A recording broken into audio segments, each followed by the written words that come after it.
Don't know what to do, how to do it. Know that I should leave, but I hate it.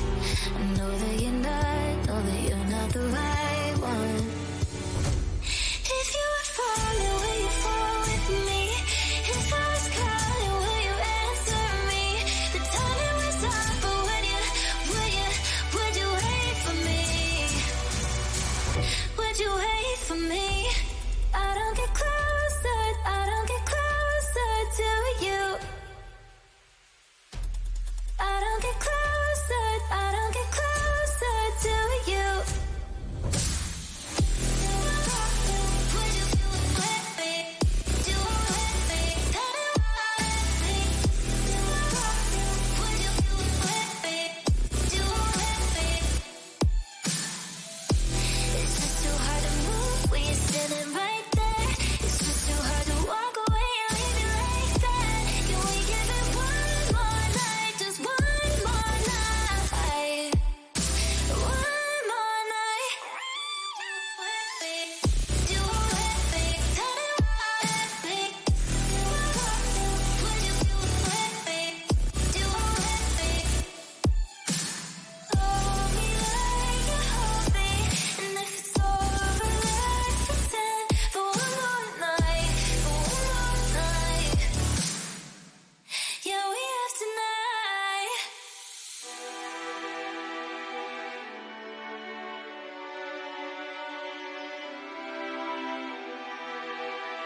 Good evening, everybody.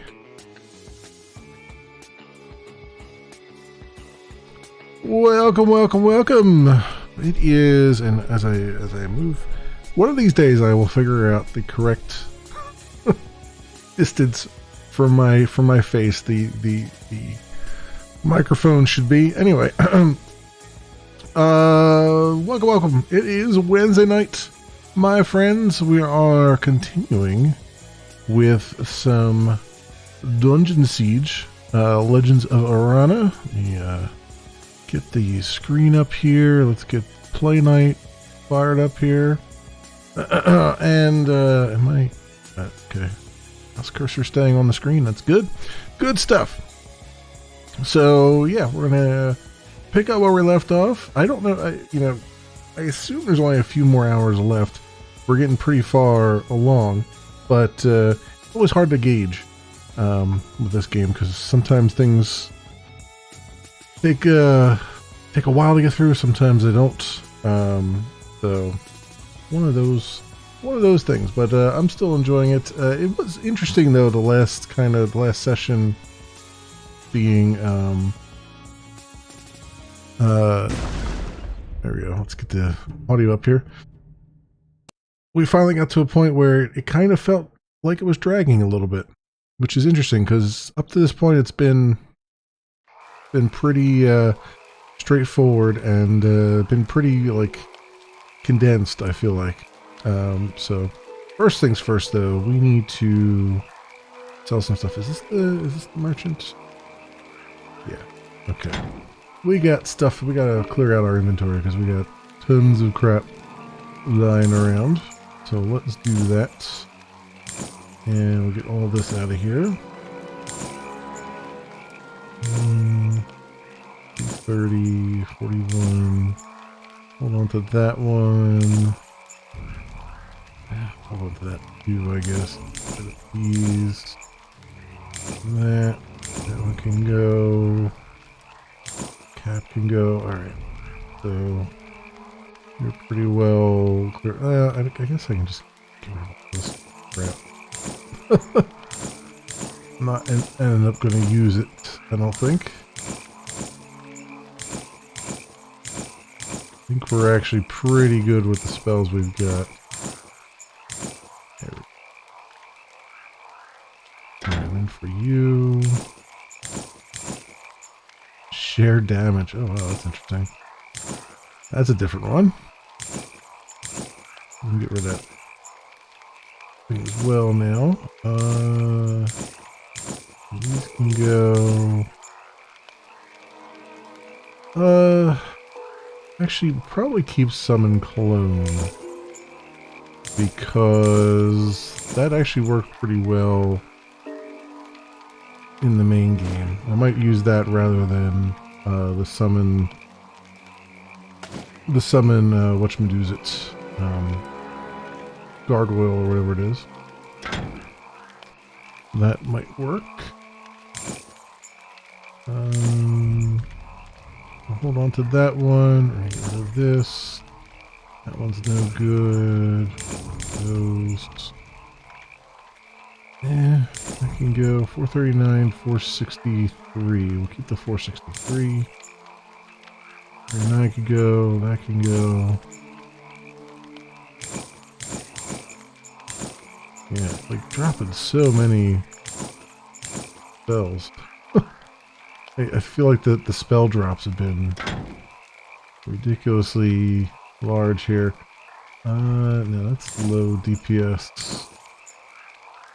304 now. Those can go 240. Strength 12. Boiled leather 39. Hold on to that for a second.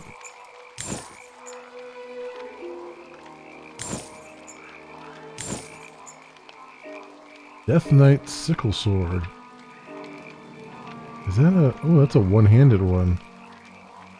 4 to 8 fire damage. Ooh, let's give that to one of these guys. That sounds fantastic. Staff of Seasons. With the badger. Look at that, one of these guys.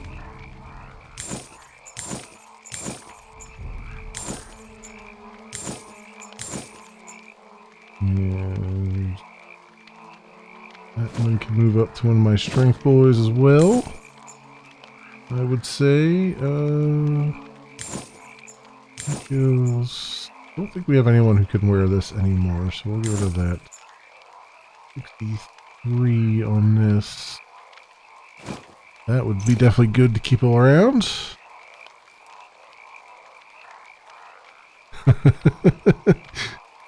welcome, Trexelcat. Talk about payday. I got 117,000 gold here and counting.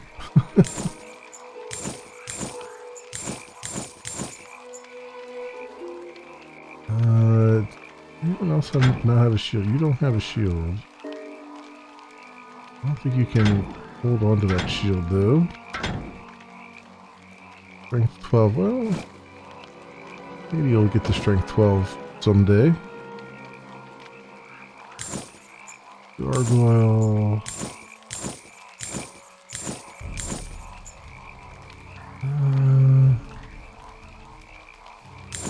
Some of that stuff. I'll hold on to these for now.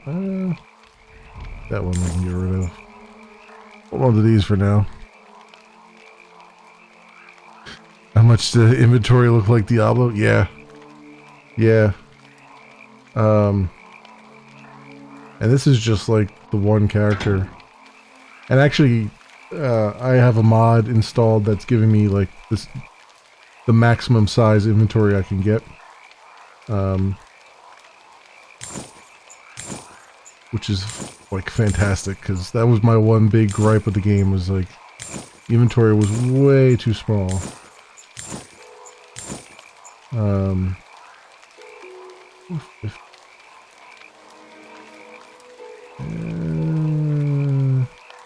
hold on to that for now. 50 I can go. 24M. There. Alright, keep that going. Alright, lots of stuff here we can get rid of.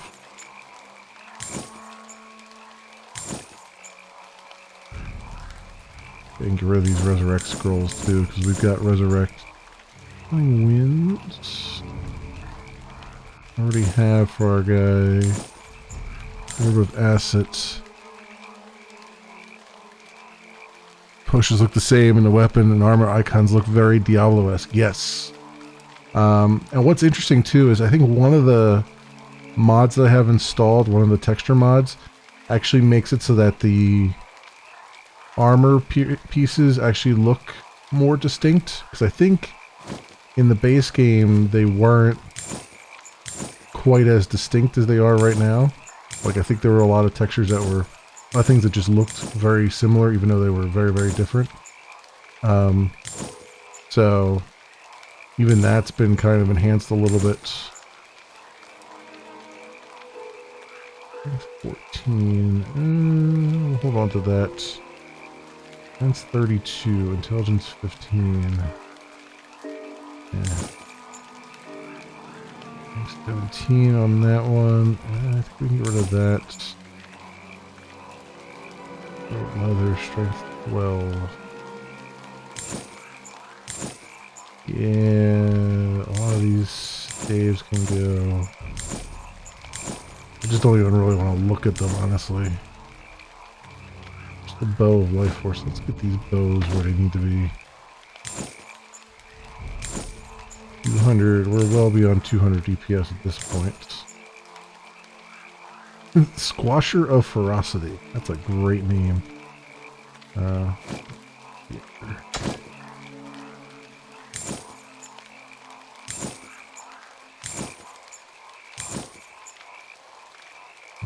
Armor. I think this guy has some ring slots left. Squish, squish, squish. Yeah, I know. Exactly. Feisty Gorax. 542. That should go up to one of these guys as well. Thorax of Life Force. Got a couple of them here. Daring Claws of Influence. We got Wolverine claws here. Wow. That's something new. Another Gorax. Alright. Clockwork Hammer. I can go. Defense 4. 4.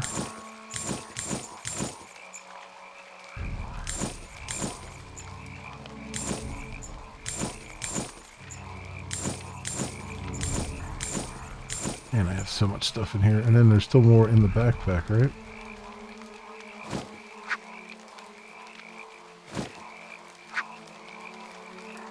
I have to open the backpack when I'm not in the cell menu here.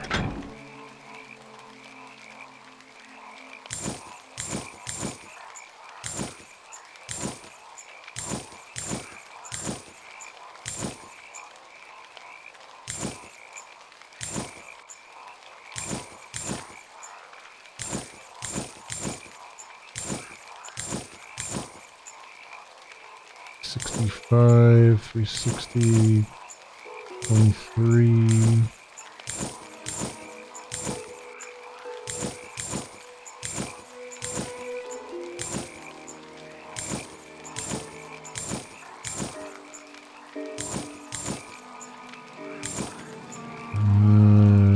That's strength 24. We can't do that.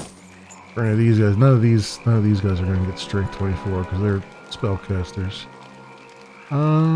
Defense 3, no. Go.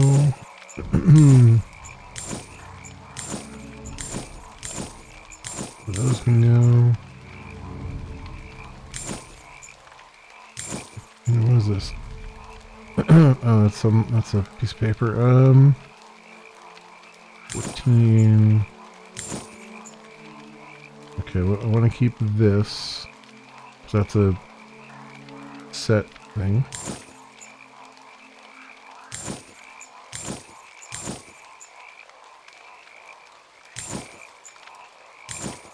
What is this? Defense 6 and this is defense 4. Alright, we'll sell that. Okay, you're done. Now, you can't use that shield yet, but you will be. You're at strength 11. You're halfway through strength 11, so you're good.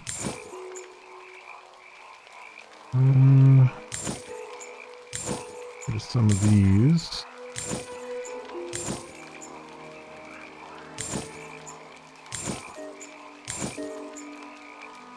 Get rid of that. Strength 12 on this one too, which got the same defense. Yeah, I think I can sell that. Put this ring on you. A little extra armor. You're at 96 armor rating. Pretty low, but you are in the back. That's 4. Strength 13. Let's see, you already got those gloves on. What the bastards? Rage.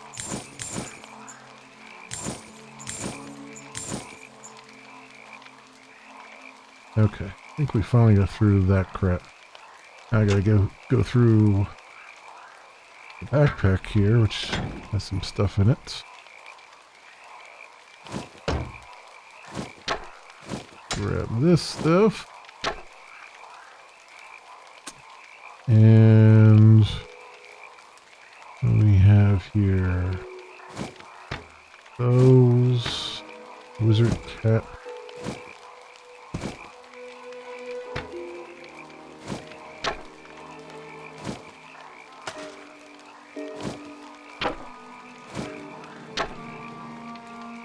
Arhawk's longsword. Oh, that's right. I didn't put that on because I'm not really using melee stuff. I want to keep it. What does the final... 4 set items, adds 48 to armor, 10% chance to cast fire shot on taking damage. What's this do? Adds 9 to armor, 11 to health, 1 mana per hit. I feel like I could maybe... Oh, this requires strength 12, so I can't even use that yet. Alright. Good to know. Hold on to that until we have strength 12. Astral Cloak of Spirit Armor. Intelligence 22. Wow, nobody's got Intelligence 22 yet. It's only defense. That's what burns my ass. It needs Intelligence 22, but it's only got 27 defense, and it adds 8 to armor. That's it. Like, I mean, I can add 8 to armor from a freaking ring and get all the benefits of that without all that crap. Not having to be that high of a level. That's the one unfortunate thing about the game is that it has some good loot, but then the attributes are a little too random. Like, the attributes don't really match up. Like, a lot of them require attributes that are very far advanced, like level 22 in a particular attribute, that even if you kill every enemy in the game going up to that point, you won't be level 22 by the time you can use it, and by that point, you're so far, by the time you do get to level 22, you've already got gear that's better than that in every respect of the term, so it's like, just a weird issue, I guess, that the game tends to have here. Put summon clone there. Oh, I can't use it yet. What do I need? 15. And I am combat magic 10. Okay. Well, we'll keep it in our book until we can use it. I guess I'll throw haste in here too. Why not? And we'll get rid of this other one. All right. This guy. And sell. Do I need to... Yeah, I think I got better shields than that already. I think I got better than all of this. So I'm just going to sell it all. If we don't, we'll end up picking up more anyway later on. Alright, how many health potions do we have? Do we have enough to keep going? Looks like we do. This bow better than what you've got. 450. It's plus 9 against undead. What is this? 365. Yeah, let's this bow's better.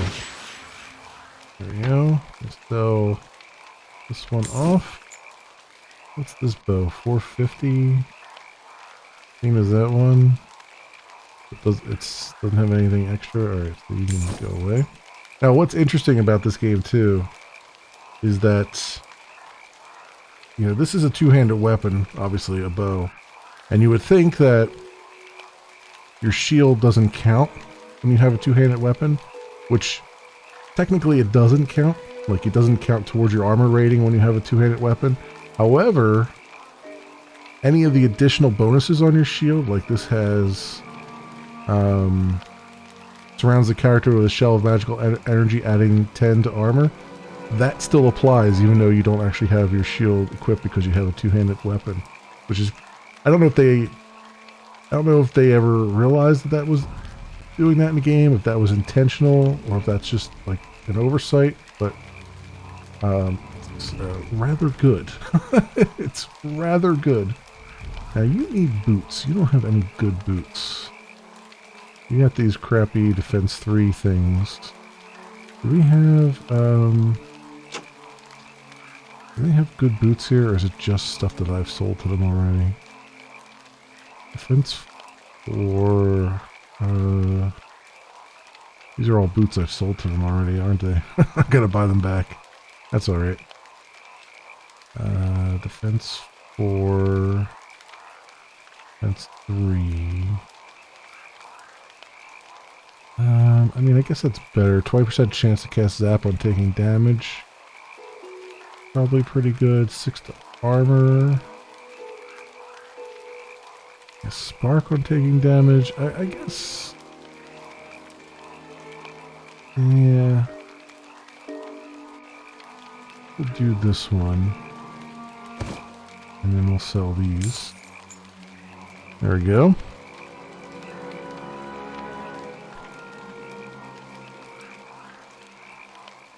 Technically, you can still wear the shield even if you can't use it. Yeah, no, I get it, and honestly, it makes sense. You know, because you still have it on your person even though you're not actually using it, so it should really apply to stuff.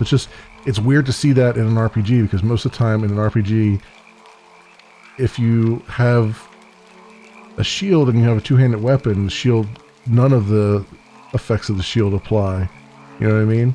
So it's interesting to see that they allow you to have the magical effects of the shield, but not the actual armor rating. So it's nice in that regard that they do that. I just found it kind of odd that they allow it. That's 5. Yeah, okay. So I think we're good here. I really just wanted to stop by and sell all the stuff that was in our inventory. Oh, you know I am here. You have... What is this? This is 512. What are you doing? 512. Okay. So you're already... That's basically the same blade. Okay, so you're fine. You're doing 528. And this does 540. 3% chance to acidify and adds 1 to 4 acid damage. Ooh. Adds 6 to armor and 14 to health. Alright. This is one-handed, yeah. Okay, that's good. So you're at 152 now with 52 to 67 melee. And strength 16. Oh, that's right. I gave him this sickle sword, but that's strength 17. Didn't quite have that yet. What does this take? Strength 18. Strength 18. Okay, wow. I wonder if I can find him. Raises the max melee damage of the character by 8. Well, he's not really doing... Well, I guess technically, yeah, he is doing melee damage. I wonder if I can find him. He has no rings. I wonder if this guy has a ring. That will give me additional thing in strength. So 6 to armor. You have, what does this do? Armor, max, melee skill, okay. That's 1 to melee skill. What does this add to? Adds 1 to melee skill. So he's already got, no, I need 1 to strength. Forced amulet. 8 to armor. Combat magic skill.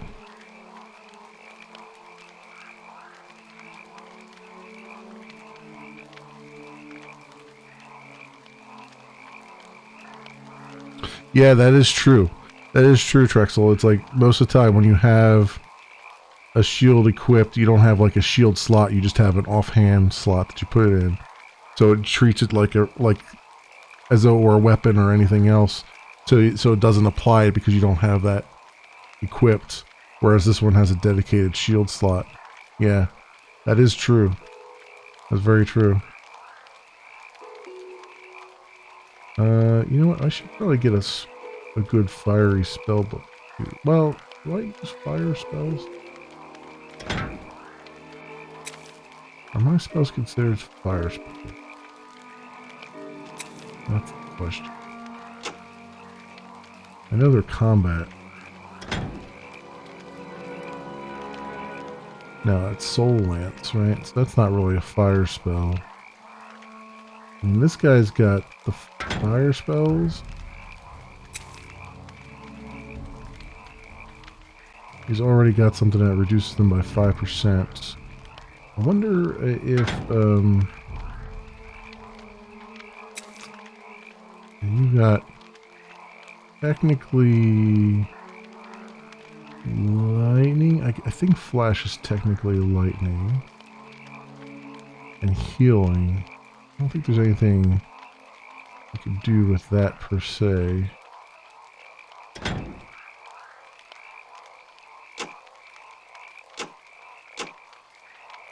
Play spell books. This is 5% as well. 5%. 53 to mana. I mean, having more mana would be good too. 21 to health. Armor. Armor. Health. So, what's the one? Where's the mana one? 53 to mana. I am running out of mana a lot. Let's actually pull that in. And you know what? Let's buy some backpacks too. Why not? Give you a backpack. Give you a backpack. And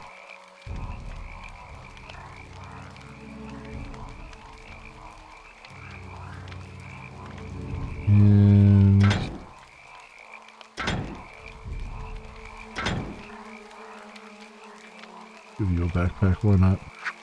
Why not? Okay. Let's come over here. And we gotta get your... Okay, the pain point here is... Wait, what happened to my... Oh, I gotta give it to him.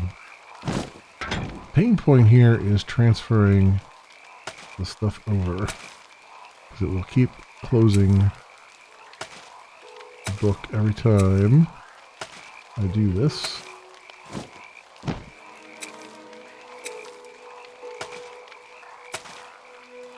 Which is annoying.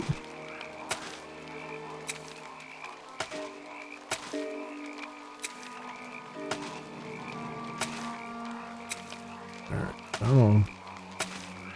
One more. And this is a fabricated, so this gives me +1 to combat magic, but that's fine. Our combat magic is pretty high now anyway. I'd rather have the mana. So there we go. Yep, that's... I guess I could give the combat magic... What do you have? You're my nature magic guy. Oh, you got the 5% bonus on flame stuff. Alright, so... I think that's better. I think having the 5% bonus is better. Okay.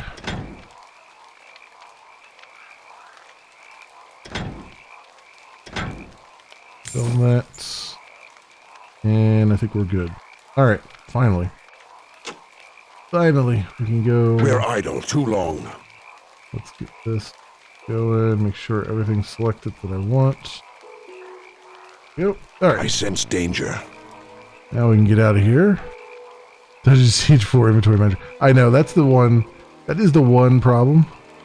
And it's kind of a problem I brought on myself by having such a big inventory.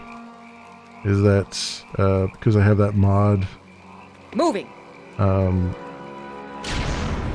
no. Damn it. I hate that. I hate when you leave one of your characters behind because they don't stand on the platform. Yeah, that's one of the problems with having the mod is that you end up just spending tons and tons of time going through your inventory, trying to figure out what's going on and what's happening. And unfortunately, you know, it's an old school game, so it doesn't really have the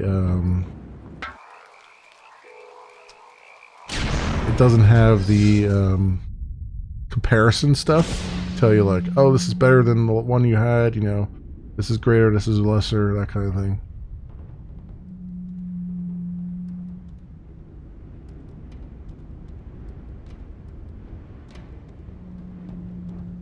Alright, so we do have a bit of a walk ahead of us. I shall. Because we're going to get back to where we were. If I must. But the nice thing is everything's dead along the way. So we just have to get into the menu and get rolling here. Right away. Also, did I not check up here?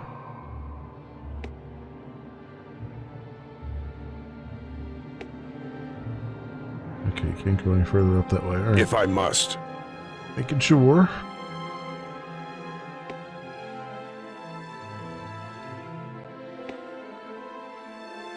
And we got another elevator to You got it. deal with here.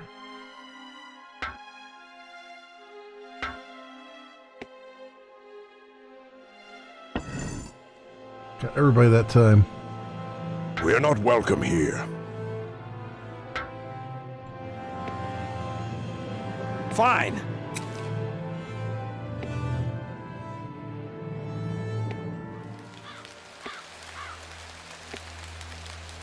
Alright, very good. Not a bad idea.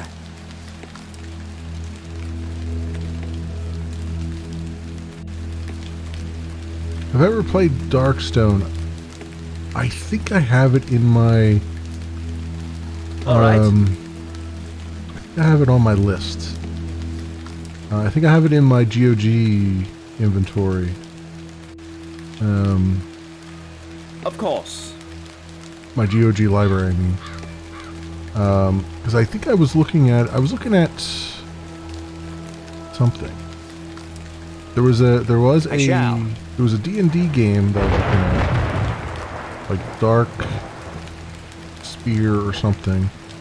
I started playing a little bit of, which was interesting. Are you quite sure? And I think I have that on there.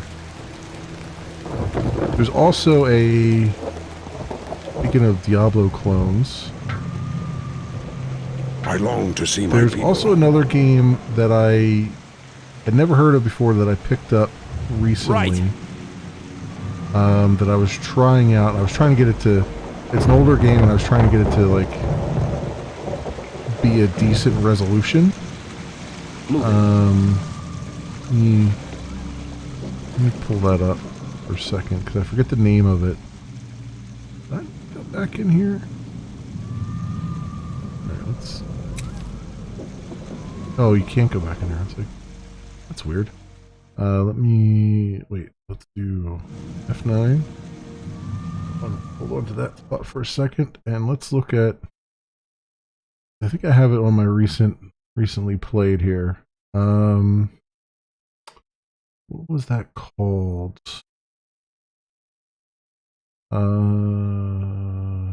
Maybe it's not on this. I didn't. Maybe I didn't launch it from there. I think I launched it from Steam. It's probably on here somewhere. Was it Rogue Spirit? Is that what it is? No, that was something else. Dungeons of Stendaria. Darkstone on PC is a pain to get running. I think I have Darkstone, if I'm not mistaken. Darkstone. No, I guess I don't. Maybe I was thinking of something else. Dark Space, Dark Future, Dark Star 1, Dark Quest, Dark Wood. Huh. Throne of Darkness. No, it was, yeah, I thought I had that. Because it rang a bell for a minute there. Maybe I was thinking of something else, but I'll put that on my list. Put that on my list to take a look at it, because I do like me some Diablo likes. What was the name of this other one that I was playing? I should probably just look at the ones I have installed, because it's still installed somewhere. Was it Striving? No. That one, the Striving for Light, I have not been able to figure this one out. This is a PoE Diablo-like thing, and holy crap, I have not been able to understand that. Like, it's got like the PoE system where you assign, you got that big tree of stuff that you put together, except the tree is not built. You actually attach stuff to the tree as you go, as you level up, and I have not been able to figure that one out yet. Not been able to figure it out at all. Say, It wasn't this, was it? No, I think that's a different thing. Why I can't. Oh, was it off? Champions of the Four Kingdoms. This one I was thinking of.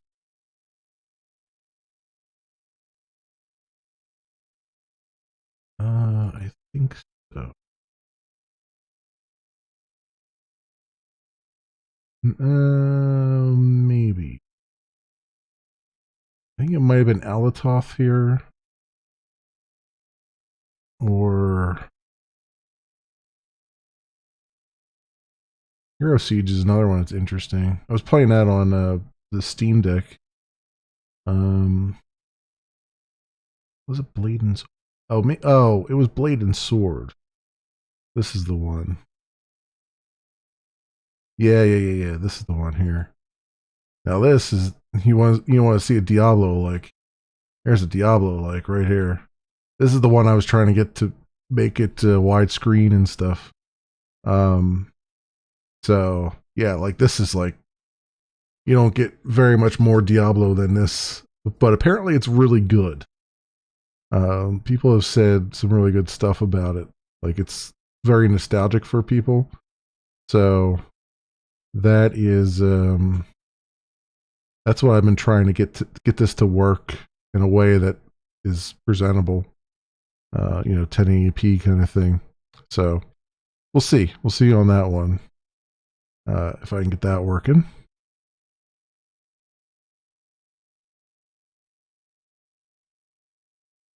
If I can get my hands on the PlayStation version of Darkstone, get that, it runs better. Okay. Duly noted. I will do those things. Not a problem. I still have to. I've also been playing Champions of Norath. I downloaded a newer version of the emulator for Champions of Norath. It's still Let's go. It's still stuttering like it was before, but it's still playable. All I right. just have to. I don't know what to do about the stuttering on it. Well, that's interesting. Look at the outside world there. Fair enough. No. The other thing is too, I haven't seen much of in this expansion is the like hidden walls and stuff.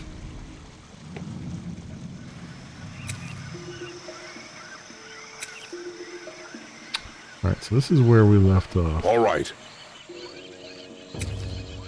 Yeah, because there's enemies down there. Okay, good. Back to where we were.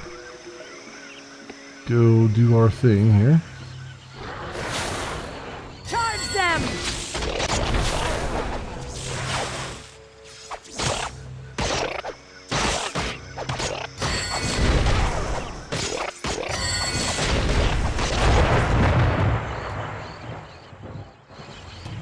Man, I'll give it a shot.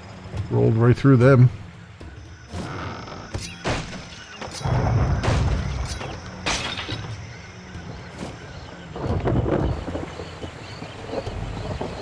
I'm going.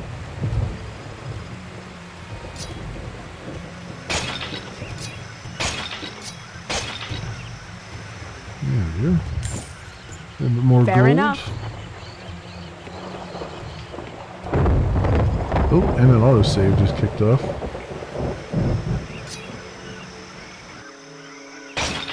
Evil shall not triumph.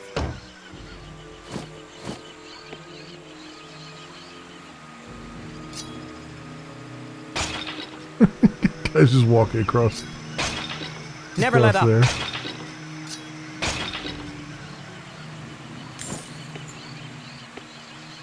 Yep, and a cutscene. Oh, we got Skullface. Horny Skullface. This ancient ruin is all that remains of the Utraean center of power. Here the wretched Utraeans held me captive, and it is here that I shall be their undoing. I shall divert the displacer's power source and use it to charge the Staff of Stars, ensuring the destruction of the Atreians and their world. Boy, he was much louder than everything else in the game. Holy crap. Right away. Rest in peace, headphone users like me. Are these guys all going to attack me? Looks like they are.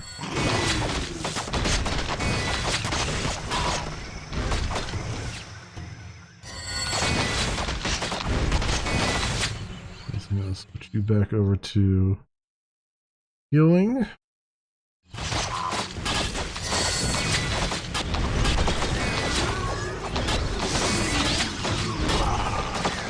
With honor.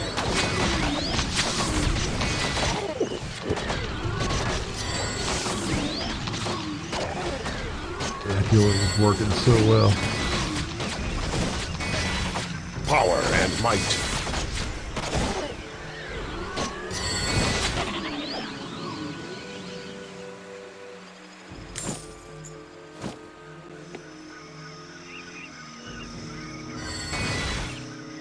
No, why are you doing that? I am tired of this place. No. Attack!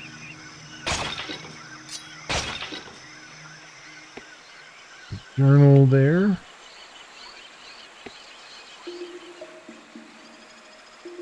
All right. Guess we'll grab the journal.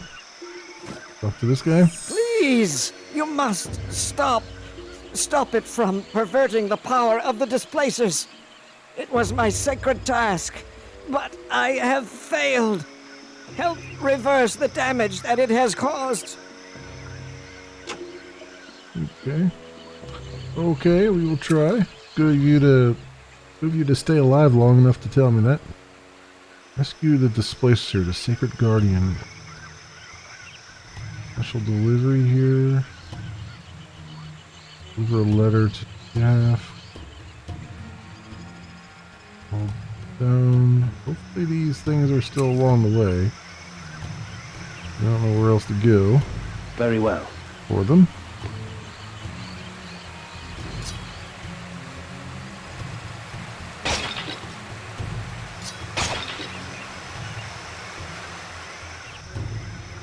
For glory.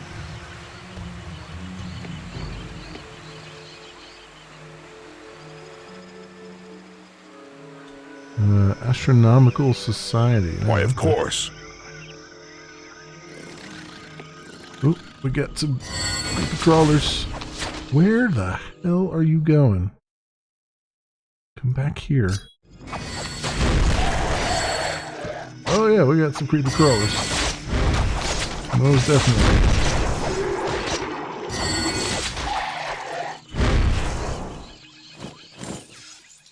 I'll give it a shot.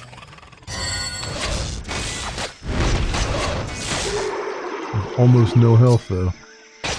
I've noticed that, and I guess this is because of the better bouncing or whatever, the enemies later on in the game here don't have, like, they're not going crazy with the health on them. Like in the main game, it was like everything had thousands of points of health once you got to a certain point. And now they're kind of like, Honor will be ours. We don't need all that. So that's kind of nice.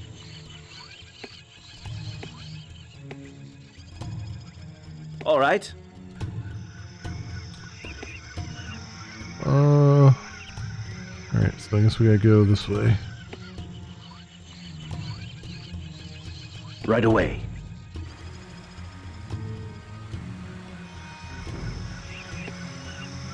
Enemies waiting for us. Remember our quest!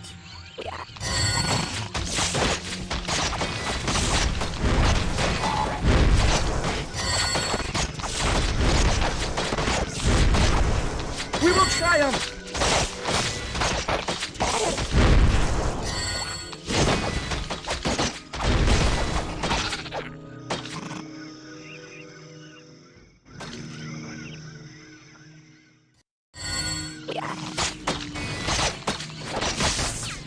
Look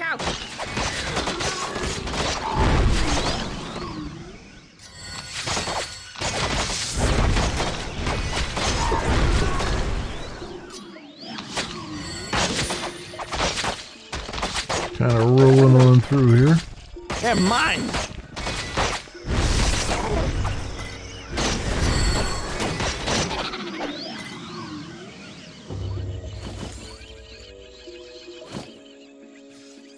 Stand guard!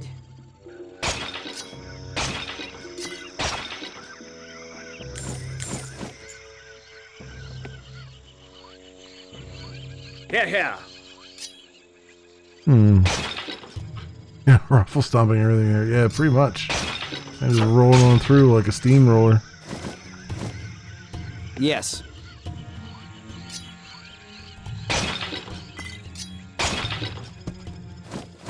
Still not giving me very good stuff though. What's the biggest complaint of this? The loot is kind of meh most of the time. And every so often you get a ton of good stuff like all at once. They will lie dead at my feet.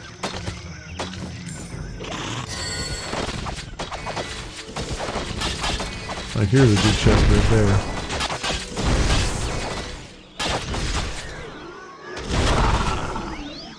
Is that your best?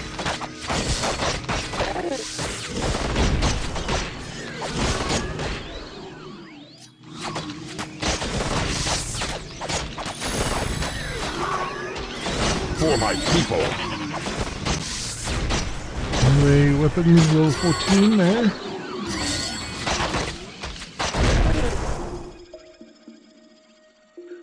I. Nope, not that.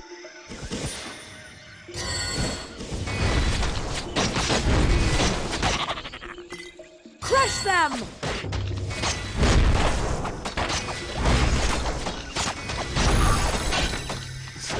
Level 17 melee. We're getting there.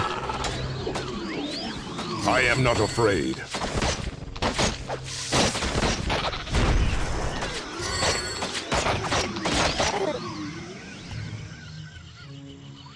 The other thing I've noticed too is that they're not like making things spawn behind us like they were in the main game. Disgusting It's creatures! really annoying. Like you go up some steps and suddenly there's 20 guys behind you.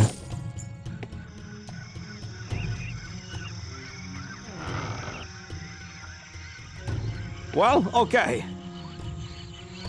Everybody's good here so far.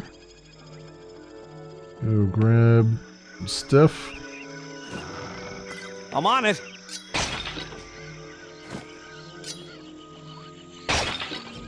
More gold. And what do we got in the box? Just gauntlets. Nice. So, who has Yes, friend? the other piece? You do. Okay. So who picked up the gauntlets? Is the question now.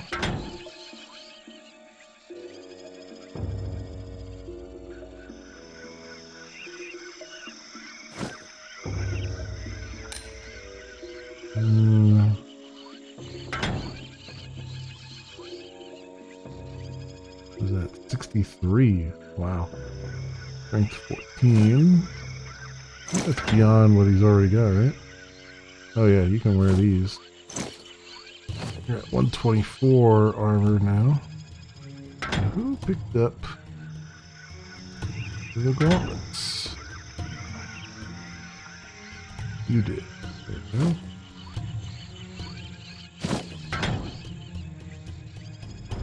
Alright, add 10 armor. Boom. You're at 171 now. You get 2 pieces. So, yeah, there we go. And this is defense for... I think everybody has better gloves than that already. Alright. Defense 6. Defense 7, yeah. Everyone's got the worst gloves in the world. Alright. Don't tell me you're scared.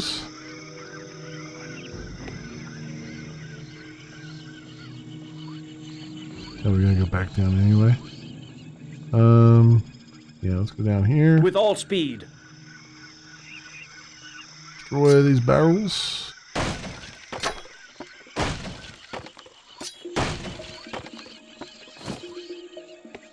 I will. I guess both of these are going to the same place. My assumption here. Disgusting At creatures. some point they're all going to the same place.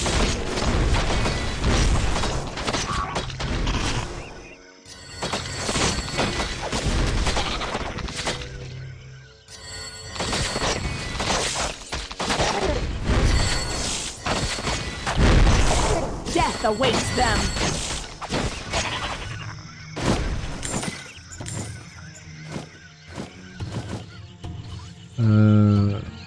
Healing. Oh, We shall be victorious.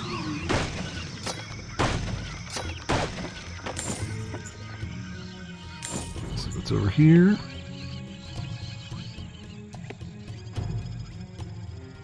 Oh, I get. Oh, you couldn't go this way. Ah, all right. Wondering. This is what I'm talking about. This is what I'm talking about.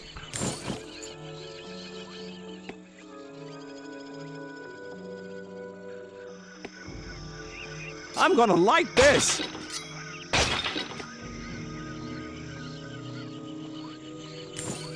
I thought that was a box I could break, but that looks like it's just a bench. With honor.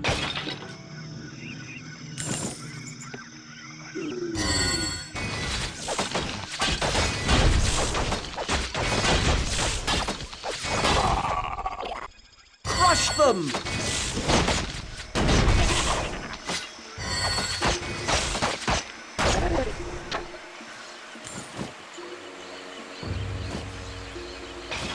Quickly now.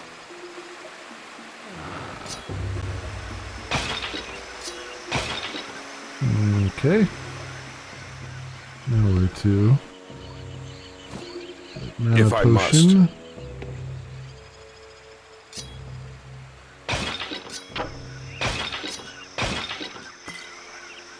I don't know if there's anything With all speed.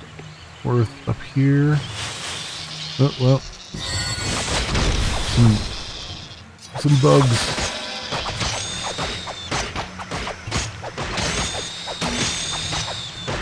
Is that your best?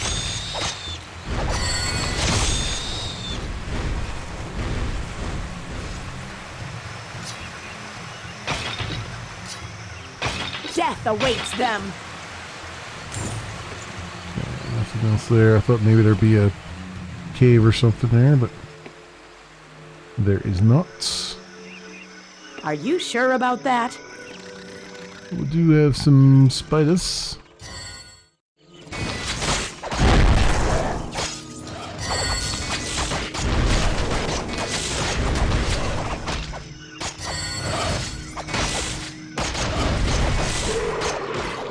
Evil shall not triumph.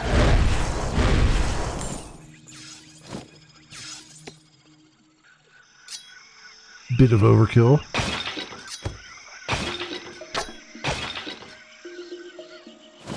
You feel much more powerful now. A good choice. At this point than I did at any point in base story. Okay, we need some healing going. And do that.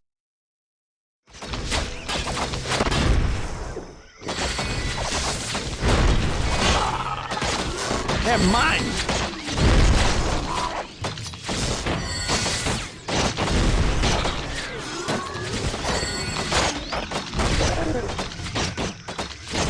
Is that your best?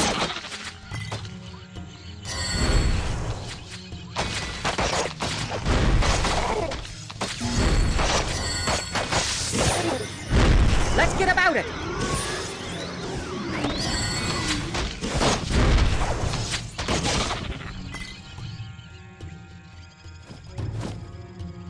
I will. Alright, what is up here?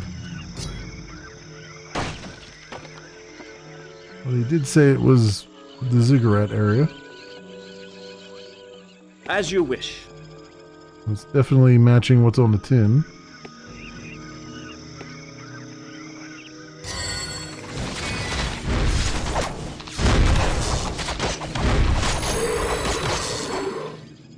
Crush them!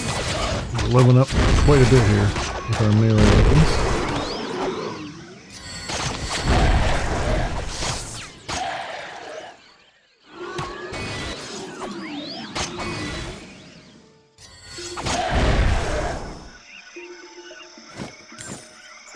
Right. If nothing else, we're getting some good XP out of all this. Hey, can you want to play Star Trek Away Team yet? Yeah, Right. that's another one I gotta revisit. I'd started playing it, but it was like I could only get it to work in an emulator, or I'm sorry, in a virtual machine. But then after I did that, they released it on GOG. So I definitely want to try the GOG version.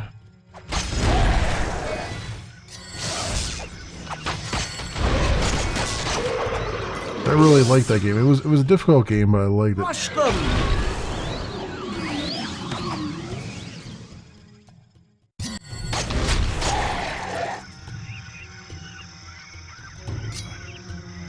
Difficult. It was difficult and a little bit fiddly, but To battle!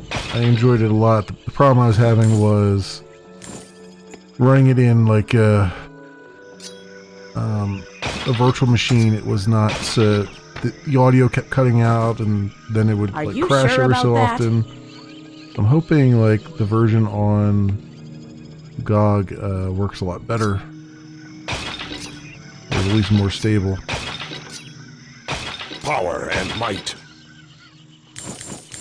It broke so bad it started lagging. Yeah. Yeah, that game was great though. Like it just like, but then again, like I like me Star Trek games anyway because I'm a big Star Trek fan.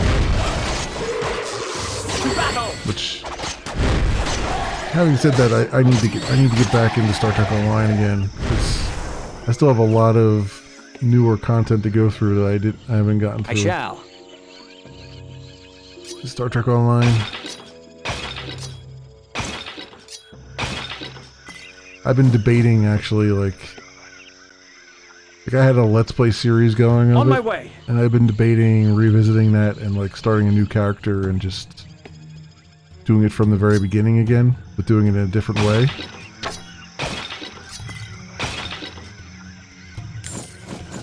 I'll do what I can. But we'll see. I do enjoy that. The problem with Star Trek Online is that you really like Moving.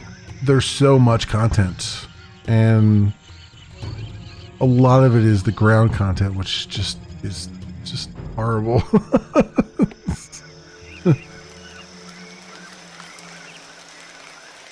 400 security officers showed up for a dead body. Oh jeez. Let's get about it. Oh jeez.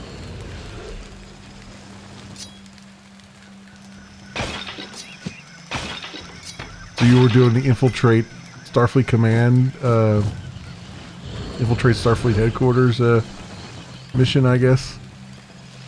Which is like what I think. Excuse me. Like mission 2 or 2 or 3.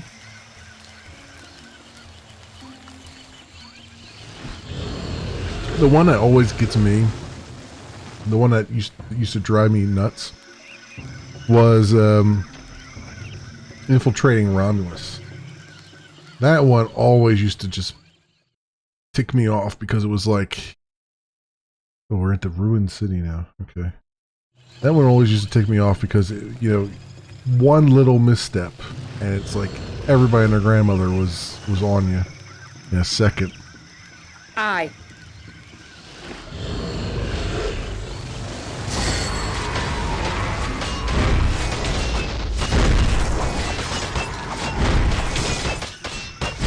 I only have 435 health. Okay.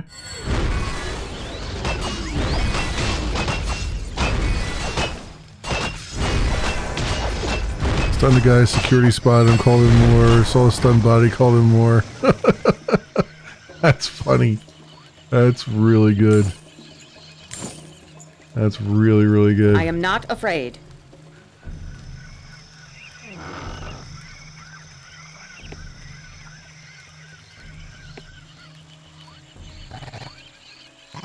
Beware my anger!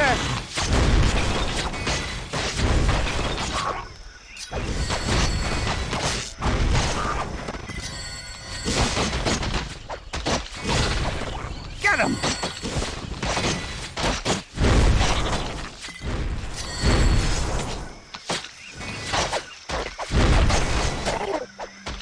Death awaits them.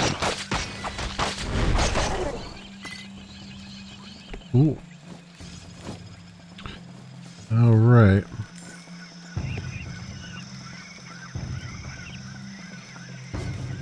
They will fall! Back up here.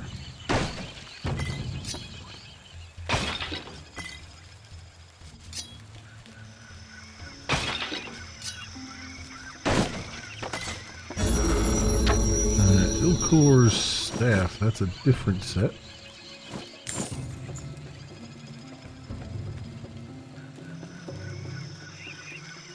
Let's get about it!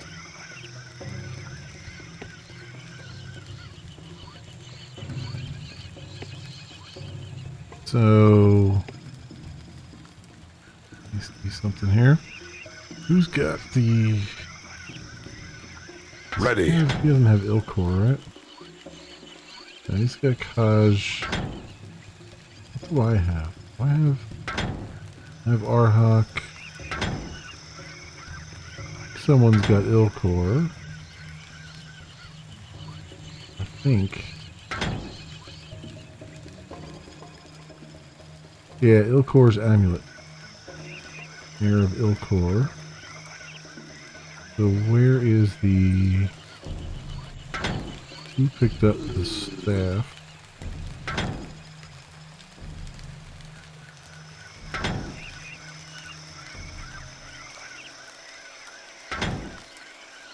You did. Alright. Requires intelligence 20. Is it intelligence 17? Damn. Alright, well we gotta hold on to that. So we don't lose it. I am here.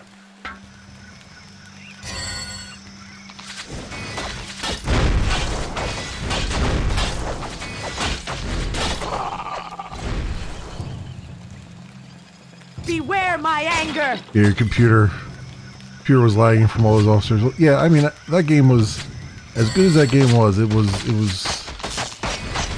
unstable under the best of conditions. So I can imagine just even having a few more officers just spawn in would have been enough to throw it for a loop. The other thing too is The day will be ours. I don't know how much of a fan you are of strategy games, but one of the other games that I really like was Birth of the Federation. Disgusting that. creatures. I have like there's like a widescreen mod for that, and that's worked out pretty good. Every so often I'll play a session of that. Not good at it, but I enjoy it. I enjoy just like playing the Federation and just seeing all the races pop up as you go. Oh, you have that too? Yeah. Yeah, Birth of the Federation I liked. I know it's not the greatest strategy game ever made. Is that your but best? I enjoy it.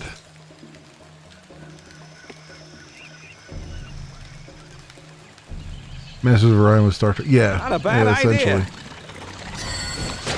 And then one of these days, if I have it, just for funsies, just for kicks, I'm going to play Star Trek, what is it, Star Trek New Worlds, which was, you know, as janky as Birth of the Federation was, it was pretty good. Let's move! New Worlds was just like absolutely terrible. As far as strategy games go, it was just bad all around. You have New World as well? Yeah. Never fear. You loved it? Yeah, it was definitely, I mean, it was a thing. It was not really, wasn't the best strategy game ever devised. But as with most Star Trek things, it had a certain charm to it. With honor. And of course, I can't really resist any Star Trek stuff anyway. Okay. And we're little big dudes here.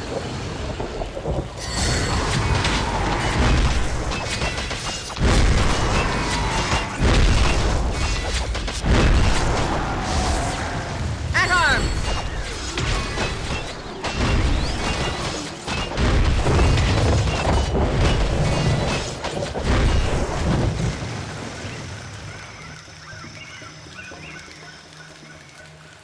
Assuredly.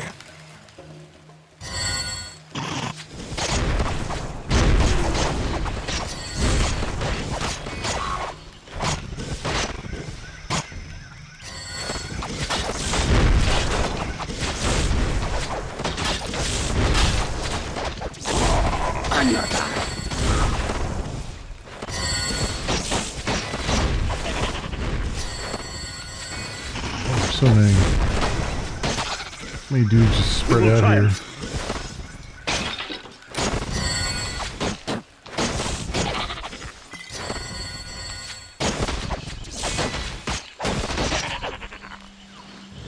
The tide will turn.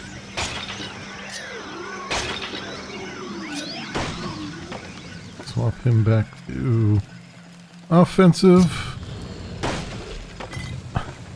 With honor. Rotate around, see the action from up close. Yeah, it's true. It is true. It's one of the few that like let you kind of zoom in and see the action going on. At least one of the earliest ones, anyway. Oh yeah, I mean that's definitely the other thing too. Is that the Star Trek games were so few and far between. Like everything was a gem you needed to like hoard. You know. I will do my best. And it's still kind of the same deal too. We don't really get that many. I mean, I liked. It'd be nice to have another sort of bridge commander thing, although. All right. Bridge commander was kind of a rough one because it was good, but it was also like you could see all the sort of wasted potential. You know what I mean? Like it had so much potential for so many things. Like I shall. That it could have done, and it just kind of just skirted the surface of them, you know. And then like the VR game, I liked as well. I like it even better that they we fight with honor. No longer require VR for it. But I preferred if it were. I would have liked it better if it were in the next generation or later. Era rather than right away. Rather than TOS and alternate movie JJ verse stuff.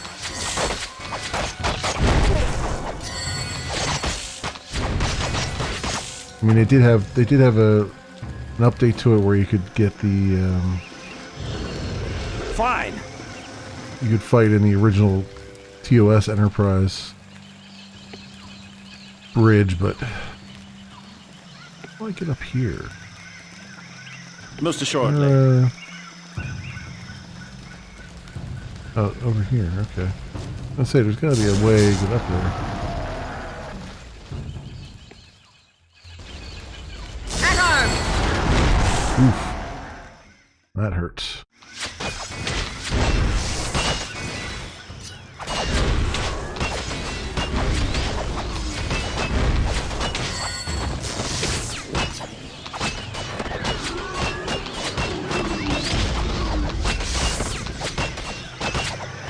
Them down. No.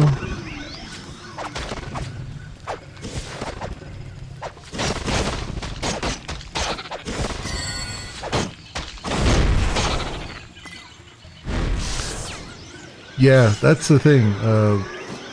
Having voice command in Bridge Commander was... I wish they had it built in. Rather than, you know, having to sort of rely on voice attack or something like that. Why not? Because even voice attack can only do so much. You know, it still feels a little bit lacking in places. Evil shall not triumph. Before voice attack. Oh, was there a different voice thing that they had then? I always kind of assume voice attack's been around for a while.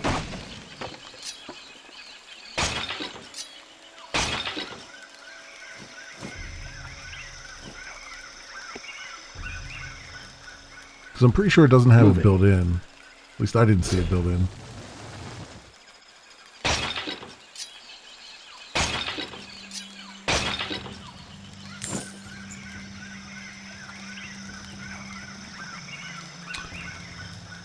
Let's keep moving. There's another one that was closer to Dragon Natural Speaking. Okay. Yeah.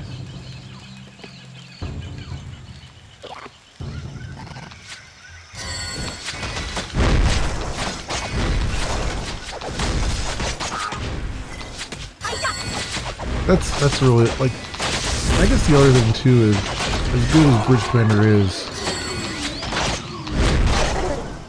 I kind of wish it was more like I like Star Trek, like the point and clicks, Star Trek 25th Anniversary and Judgment Rights. Right away. Like, I like those games, but they're so punishing. You know what I mean? Like, you know, if you're not really, sometimes they have a little bit of moon logic in them, and they're a little bit difficult sometimes if you're not really paying attention or reloading a lot. And as much as I like them, I kind of wish that there was something I am ready. that was like a hybrid of the two, where you'd have not only the starship combat and stuff, but then you could also have away team missions where it was, you know, done in that sort of first-person style. Like, I know on the SNES I had Star Trek: The Next Generation, which again was kind of more closer to a point and click. But that game had Let's get about it. some really frustrating maps. I remember the freaking mine map where you're like mines on some moon trying to figure out what was going on, and it was just like, if you didn't have a map, like nowadays you can go online and just get a map that just tells you where to go. But when you didn't have that back in the day, that was so brutal because you got so lost.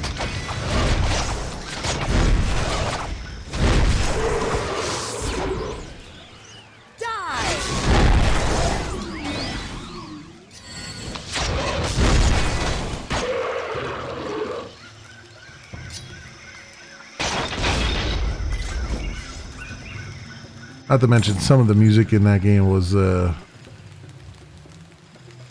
just right annoying because it was like on a very tight loop, and it was just sort of really super annoying. Like, there was one track in particular that they loved using that used to just drive me insane.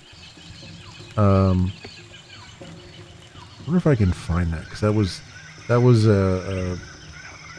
oh god, it's bringing back all the nostalgia here. It was let's see if I can find this one, because it was pretty bad, because you'd have to go through, there was a level that you would go through and it was like constantly playing on a loop, and it took you, you know, several minutes to get through that level. Let me see, Star Trek Next Generation SNES music features past Futures Past was good too. That was a PC one. Futures Past. No. Wait, was it called? It wasn't Futures Past, was it?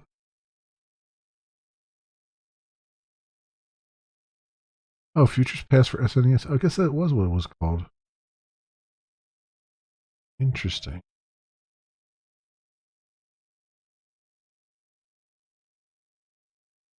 Okay. So which one was it? It was so Orientis Gamma 3B was the mine shaft thing. There was one that was really annoying. Which one is it? Shard Nakatomi Freighter, was that the one?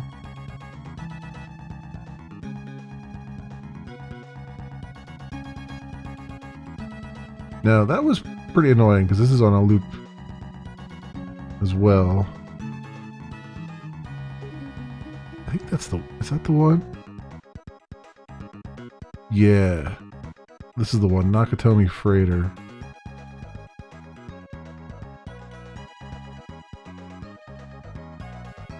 Can't really make it any louder than that, but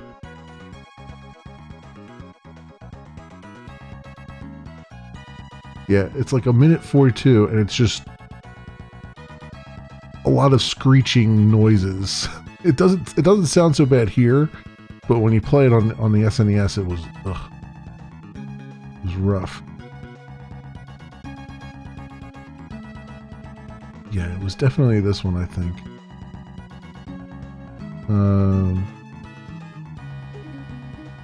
This is the mine shaft one, right?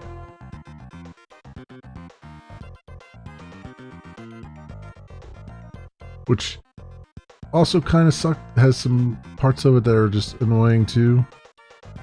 Wasn't too bad. What about this one? Oh yeah, this one too. Like, so much of the music on this game was just super annoying to listen to. Oh yeah, this is the one.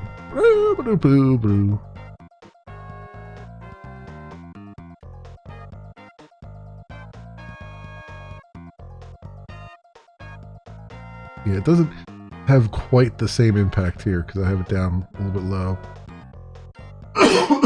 Excuse me. But this was definitely one of those that was just super annoying to hear on loop constantly as you're trying to go through the level. Voice activated technology. Register tone and guest. Oh, it was terrible. Okay, yeah. Yeah, no, this is, oh god. This music brings back, it brings back not so pleasant memories. I mean, I love that game. I love the, you know, the Star Trek game, but the music in it was so bad. I remember just muting Right away. the TV when I was playing it on the SNES. I just remember turning the volume off on the TV because I just couldn't stand it. It was giving me a headache.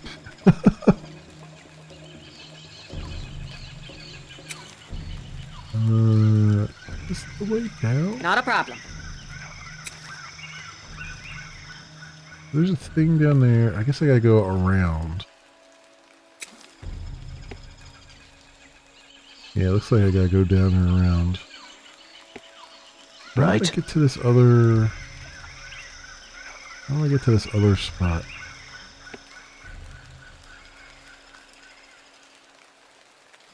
Fair enough.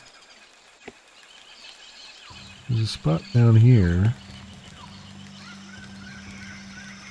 Oh, I guess it loops all the way. Oh wait, is this the way down? All right. No. I guess it loops all the way around to there. Yeah, it looks like that. It looks like it loops all the way around. Alright. Presently.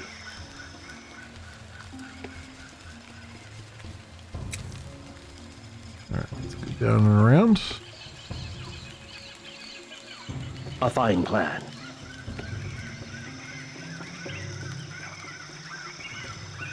I mean, I even struggle with voice attack, honestly.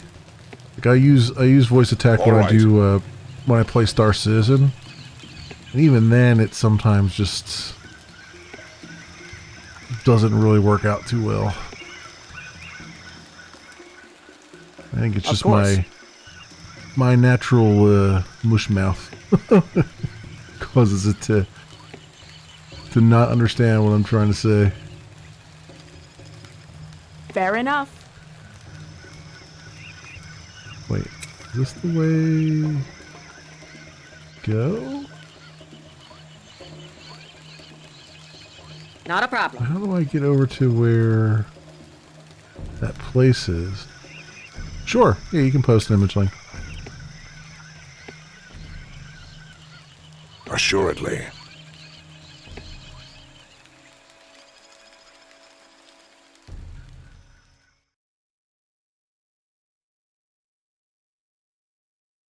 Oops. What did I do there? Something. I wanted to do this.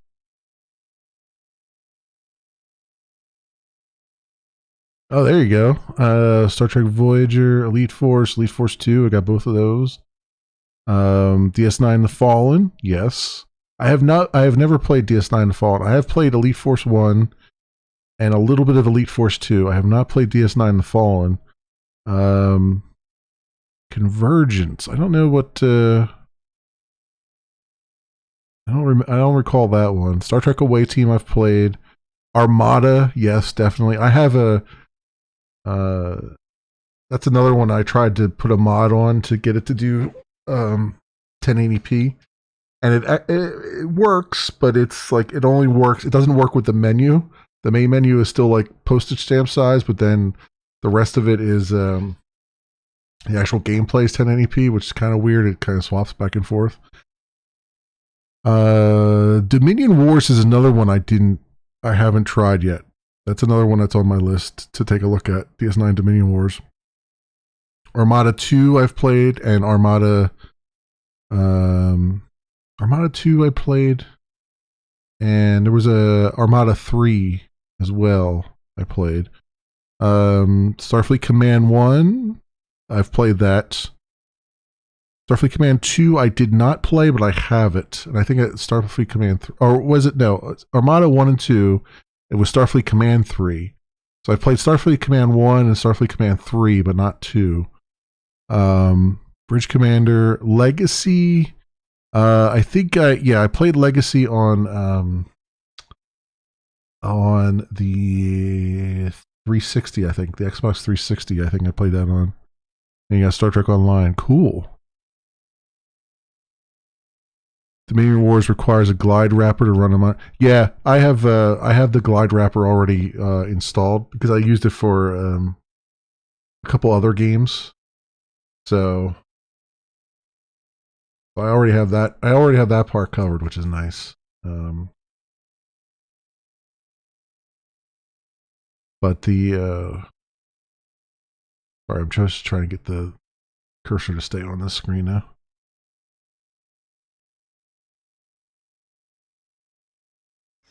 There we go.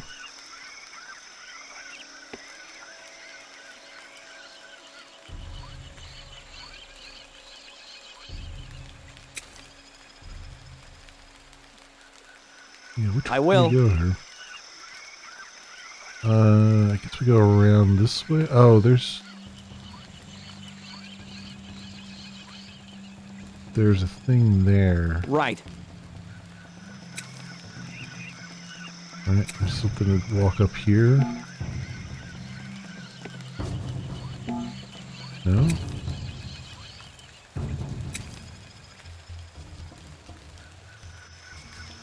Of course. Oh, I guess it's over this way.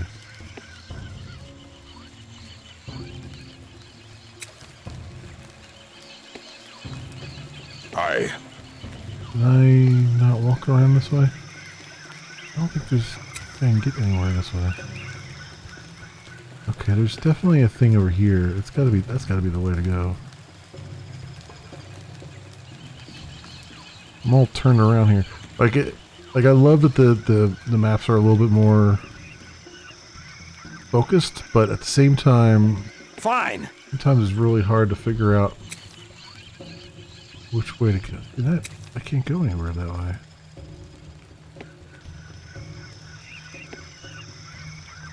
Huh.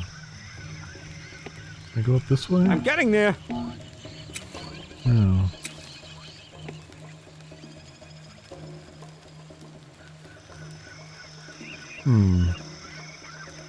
Right away. Gotta be a path over there somewhere, right?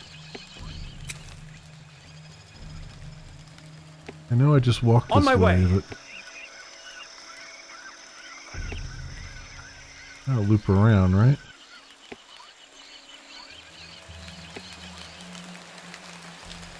Sure. Okay, I guess this is the way we're supposed to go. Around this way.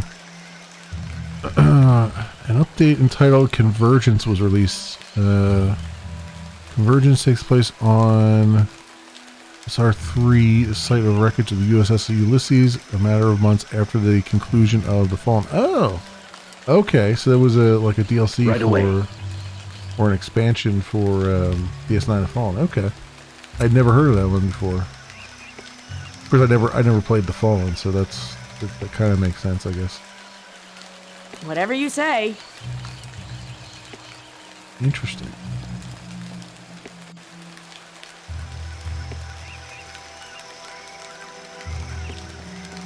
I shall. How in the hell am I supposed to go here?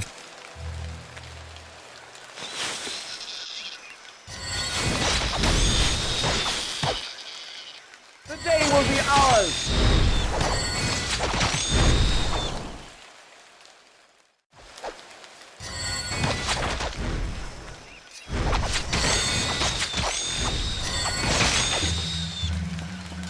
Huh. Weird. They will perish. The purpose of the facility was to construct a weapon capable of being deployed for planetary defense. Source of power for this weapon relates directly to the story of the power wraiths and the ancient orbs they fashioned. Ah, I see. Okay. Evil shall not triumph. They tied it into the whole power wraith emissary storyline then. Interesting.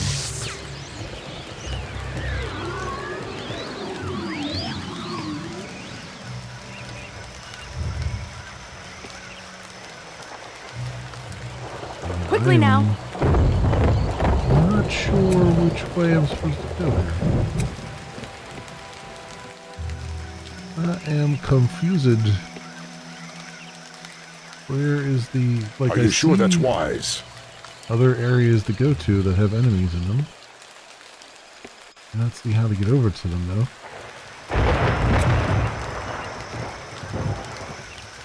All right. I was definitely going the right way.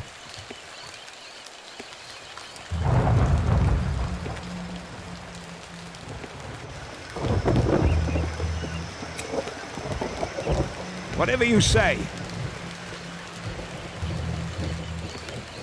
Up here, this is just, is this just a dead end up here?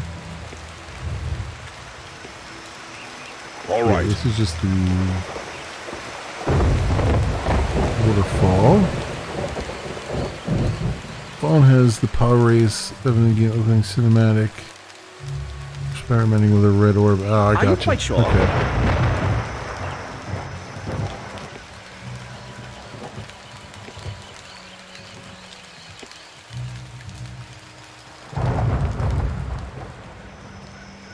With all speed.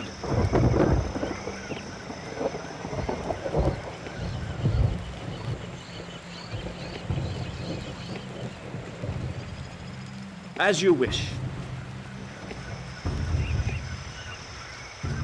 Up here.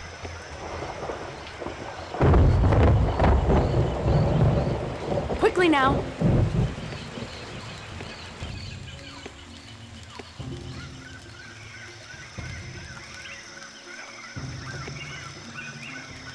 Go that way. Are you quite sure? There's stuff on the ground here we haven't picked up.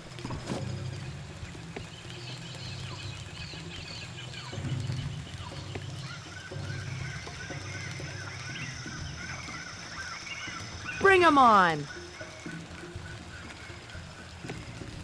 Is this the way we go?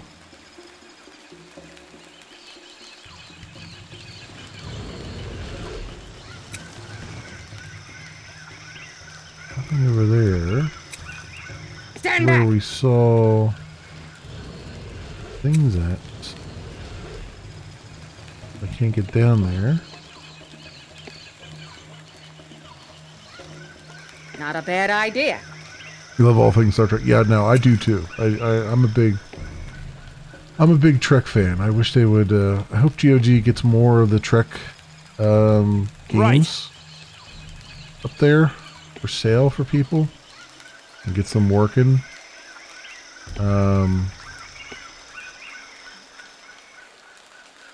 Moving.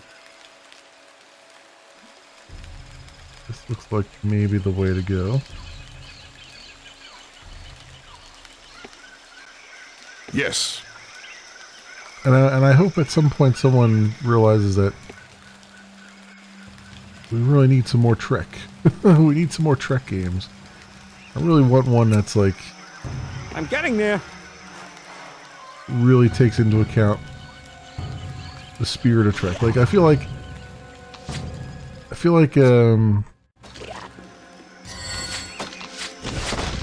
games like 25th Anniversary and Final Unity Evil shall not triumph. and stuff like that, I think really are the ones that capture the spirit of Star Trek the most. You know, and I get why we have to have, like, you know, combat and stuff, which, you know, Star Trek Online I still love, even though it's, you know, it does get kind of a little bit convoluted at times. But I really do want something where it's like you do not only space stuff, but you do actual away missions and things. I think that would be really great. To arms!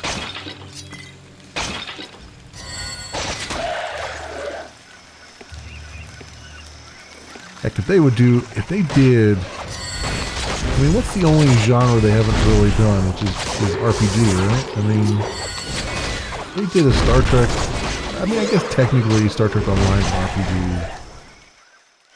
I guess technically. But they did like a proper, like, isometric, even third person, like, RPG, action RPG of Star Trek. That would be fantastic.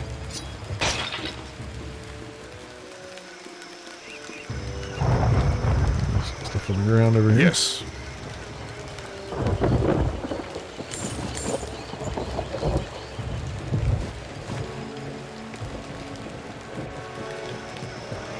I shall. 672 Star Trek books in your e-reader. Wow, there you go. I do have a few books. I have mostly Peter David books. Quickly now. But I don't have anywhere near that many. I do have I think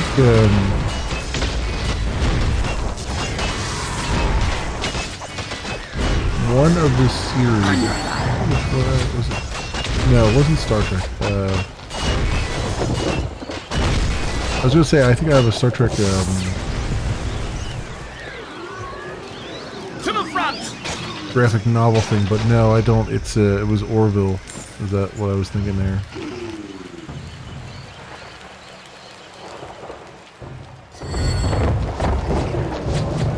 That had a few. That had like a little bit of a graphic novel run, I think. No, I do actually have a Star Trek one. It's it was for the run up to Card.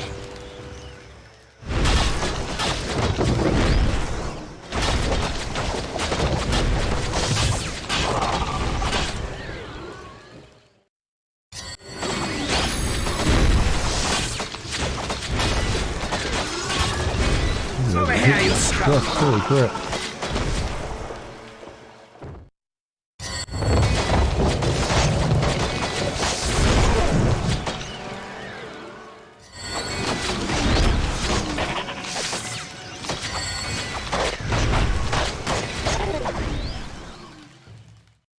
Spill their blood.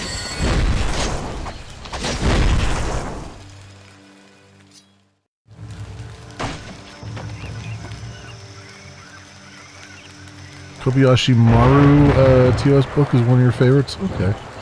I'll put that, I'll take a look at that one too, because that's, I rarely read anymore, but when I do, I'm always like, what should I read? Yeah. Crush them! Like, I've thought about, at times, getting like an Audible account and doing audiobooks and stuff, but I just never, the only times I would ever, like every time I'm thinking of like doing it, it's like, well, I'm trying to focus on something else at the same time. Why are you not walking with us? Why are you all messed up? Ready. What is wrong with you? There you go. I shall guard you well. There we go. Mr. Scott cheated as well. I am not afraid. I mean, that's kind of the running gag, right? Is like everyone cheats at the Kobayashi Maru scenario because nobody likes losing. Right away. I can.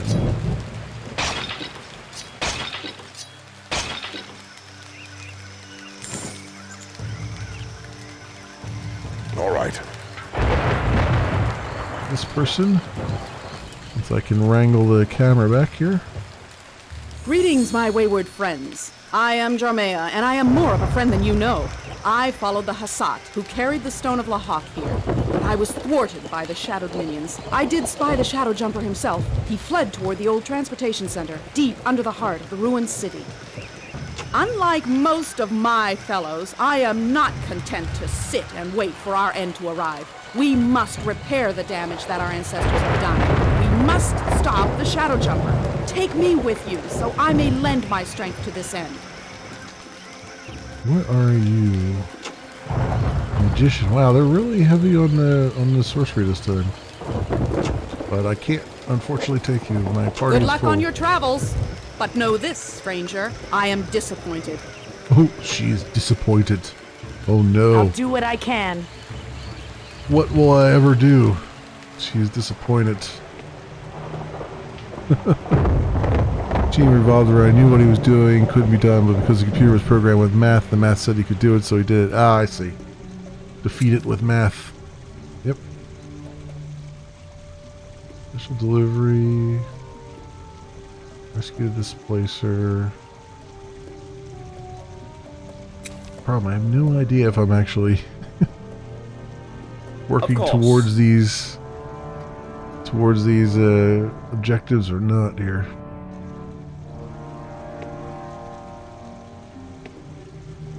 Watch your back. We got autosave.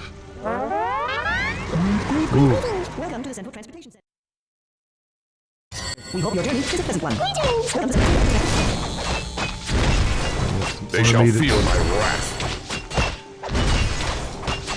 Many things talking to us.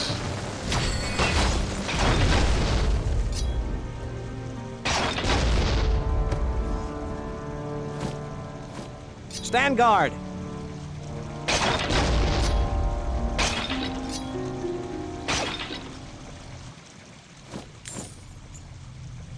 Transportation center. Let's move.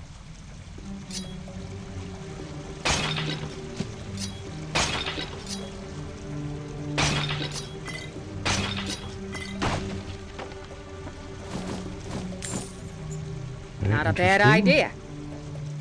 Interesting. I know we just did a manual save, but let's go in. Lots of spiders. Aye. Lots of spiders.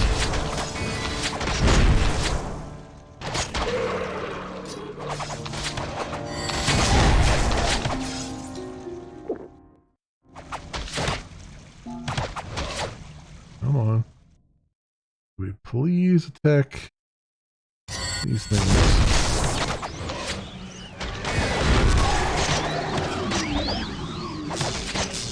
At arms!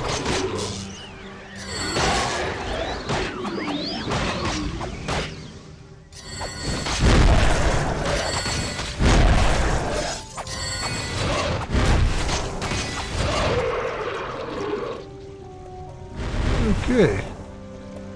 Well, that was a thing.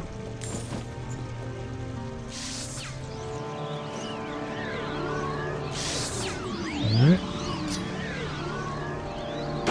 Those guys Today will be ours. are wrecking our face here.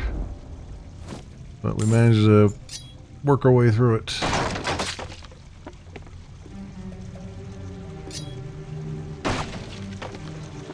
I shall try. I like the aesthetic of this place.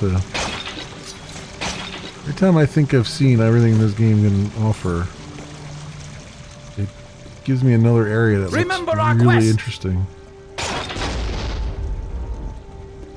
Although I'm getting sort of a Heroes of Might and Magic vibe out of it. To the attack!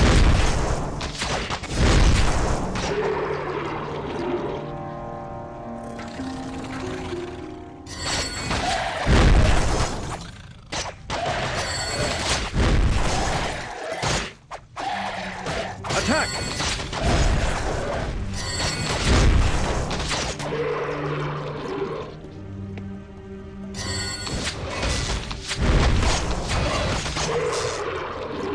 The audiobook for IQ is also awesome because it's read by John Delancey. Ooh, that's nice. That's nice. I would take that. I'll take that They any will day. fall.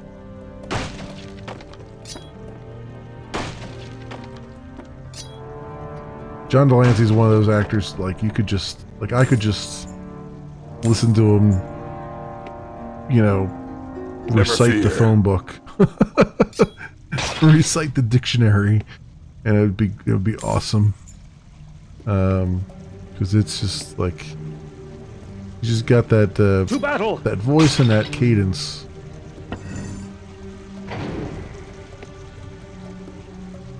Just awesome.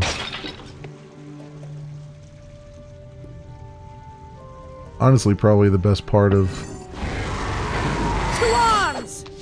Star Trek Picard Season 2. At least from what little I saw. First person perspective from the end of the universe from Q's point of view. Yeah. For my people.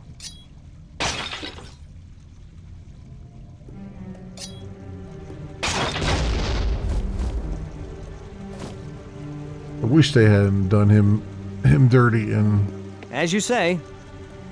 Picard there, but you know, it is what it is.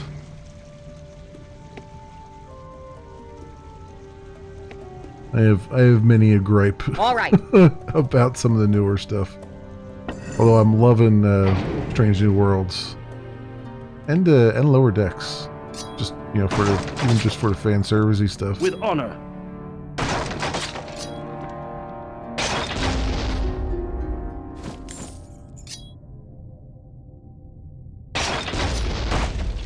Okay, nothing else here. I will do my best. Please note that the displacer located the great plot is temporarily closed. Oh, this is great. This is great. Are you sure?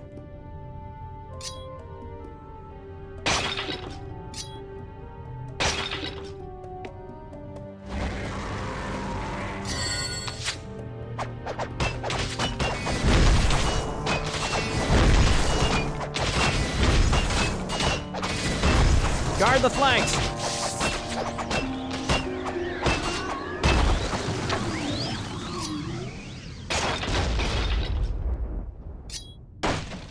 Nice. All right. So far, so good. Moving. What do we got here?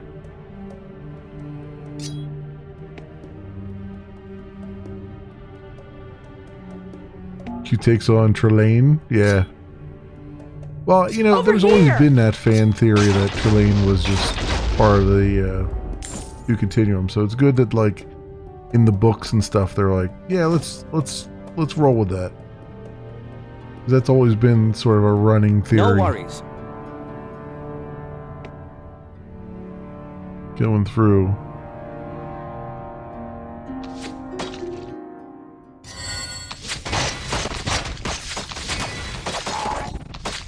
Into the fray!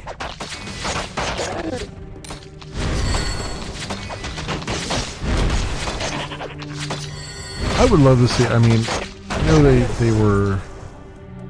they were trying to do this sort of, You bet. but I don't really have the confidence in the people they put on the project. But I still would like to see a Section 32, Section 31 thing, where, you know, where they kind of take like regular Starfleet officers and sort of have them be like put into these sort of moral quandaries and have them kind of logic their way through things, you know what I mean? Because I think that would be really great. I just don't think that the way they're going to do it is going to be quite so deep, but welcome to the Central Transportation Center's magical automated store. Don't need to be inconvenienced in the indignity of having to speak with a vendor from a lesser species. Forgot your spellbook at home? No problem. Work your sword defending the Empire? Don't worry. Just make your selection from our fine wares. And the gold will be automatically transferred from your purse. Have a nice day. Oh, so this is just... They put an automated shop here. That's hilarious. Holy crap. Is there anything here? Ooh, what's this? Ring of Anchored Shot. Raises the character's chance to hit in range combat by 9%. I think we'll take that. Yes. Found spellbooks. Book of the Swift. What is this? Amulet of Zest. 6 to armor. Yeah. Refreshments. 20. Dexterity. Mana. Nature magic. They don't really have too much there, do they? It's 745. They have some really good crossbows, though. What do you have? Strength 15, dexterity 23. Oof. We're not even close to any... Nobody has dexterity even 20 yet. Yikes. Never actually used this stuff. But that's a bit annoying.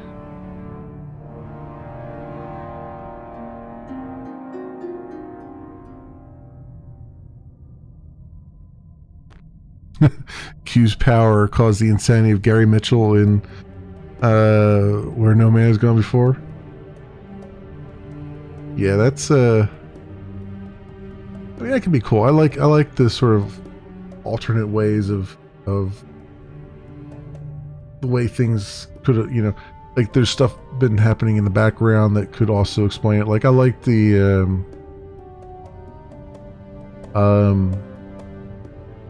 for the 20th, was it the 20th anniversary or 25th anniversary, they did the Deep Space Nine did the Tribbles episode where they went back to the trouble with Tribbles and kind of showed that you could kind of inject the crew into the background and have them be manipulating things without it really changing like the outcome of stuff. Like I kind of like that stuff. That has always been a little bit I've always found that a little bit interesting and fascinating, how you can kind of shoehorn things in there and have them work really well.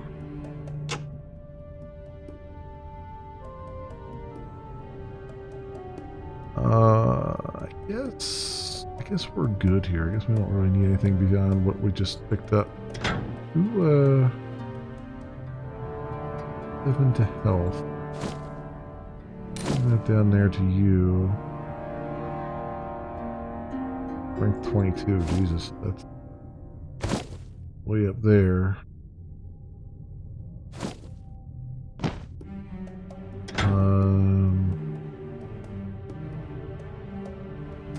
You have all your rings. You have all your rings. I thought... I guess they've been picking up rings along the way. You don't have any rings. Oh.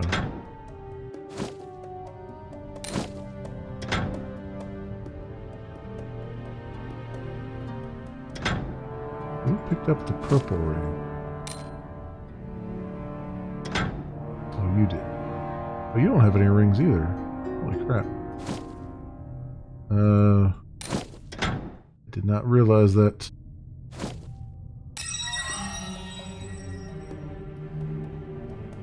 Go.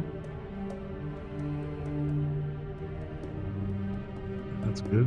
Wow, it made her all sparkly glowy. That's going to be a thing. I shall guard you well. Alright, so F9. I'm on it. Giant rats here. Giant striped rats.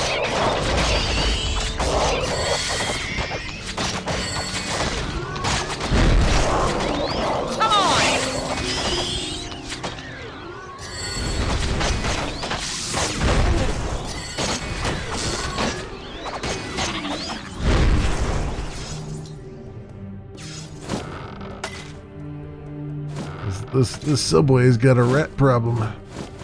Are you sure that's wise? Must be in New York.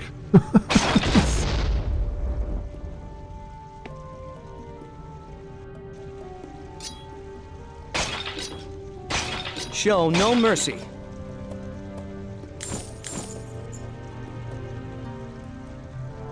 Train travels to a alternate universe where Jack Crusher didn't die and was now the captain of the Enterprise and warped his mind about how Picard let him die in another universe. Well, and there's a rumor. I hope it's not true, but there's a rumor that they may be exploring a timeline, like a storyline where Picard and Crusher have a. Let's keep moving. Have a kid that they kept secret. If you need assistance, simply flag one of our friendlies or ask That, you know, they had a little Fight me! to assist you. And remember, tipping. they had a little is not outing necessary. while Crusher was still married to Jack Crusher kind of thing. A little excursion. I don't know how much I would like that kind of storyline, but there's a rumor that that's something that they're going to introduce.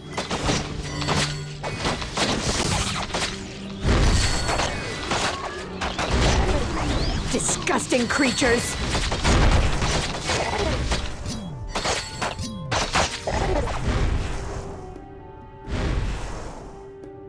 Alright, so we got that. These guys done for. Moving!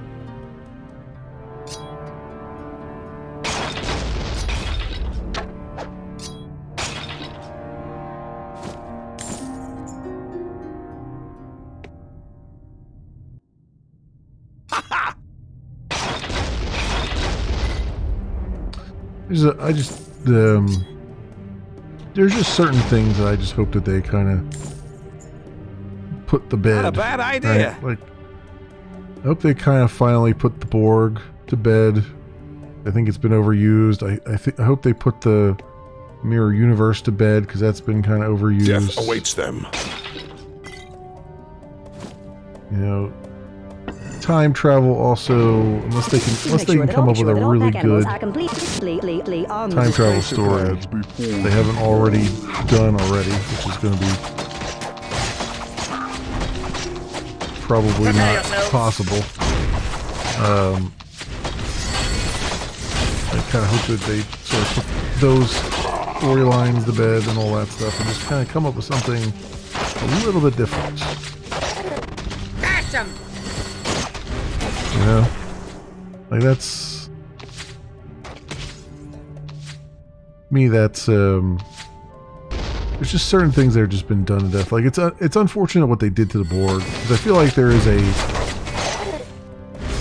storyline that could really redeem the Borg. Not redeem, but I mean that could make a good Borg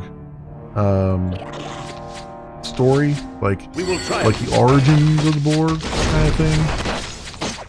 Like they came up with a good way of explaining how they came about, all that stuff. Like I could see that being a really good storyline, but it unfortunately, like Voyager kind of relied on them too heavily as the big bad, and so they're no longer as menacing as they once were. Fear. And that's kind of that's a problem, because that was, you know, it's still a huge, like, problem's not the word I want to use, but it's still like a huge fear, right? I mean, we're in a situation where technology is still increasing exponentially and rapidly, and you know, we could be, you know, it's still very much a thing that we'd have to be concerned about, right? It's like losing our humanity If I must. to technology.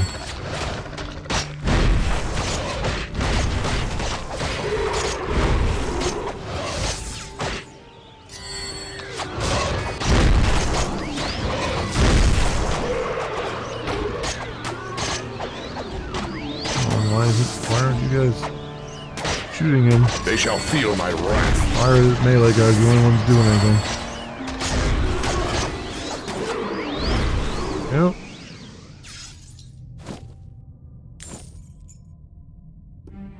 Borg used to be scary. That was their shtick. They were the big scary the Federation wasn't ready for. Voyager toned them down and allowed Janeway to negotiate. Yeah. Well, and I mean, they did that with and they already did the Picard child thing. Yeah, but there's rumors they're going to kind of revisit it in a different way. Behold my strength. But yeah, I think the problem was, I think at some point they realized. I think they realized at some point that they were maybe kind of dumbing down the Borg a little bit. And so they kind of made it, you know, they brought in this species A472 to try to be like, hey, here's something that makes the Borg look like nothing, and then we'll bring those in, and then that'll give us a way to tell like a different kind of Borg story. And it worked, but it was just it was still kind of like, could have been handled better. I still feel like, you know, I feel like there was still a lot of I am ready.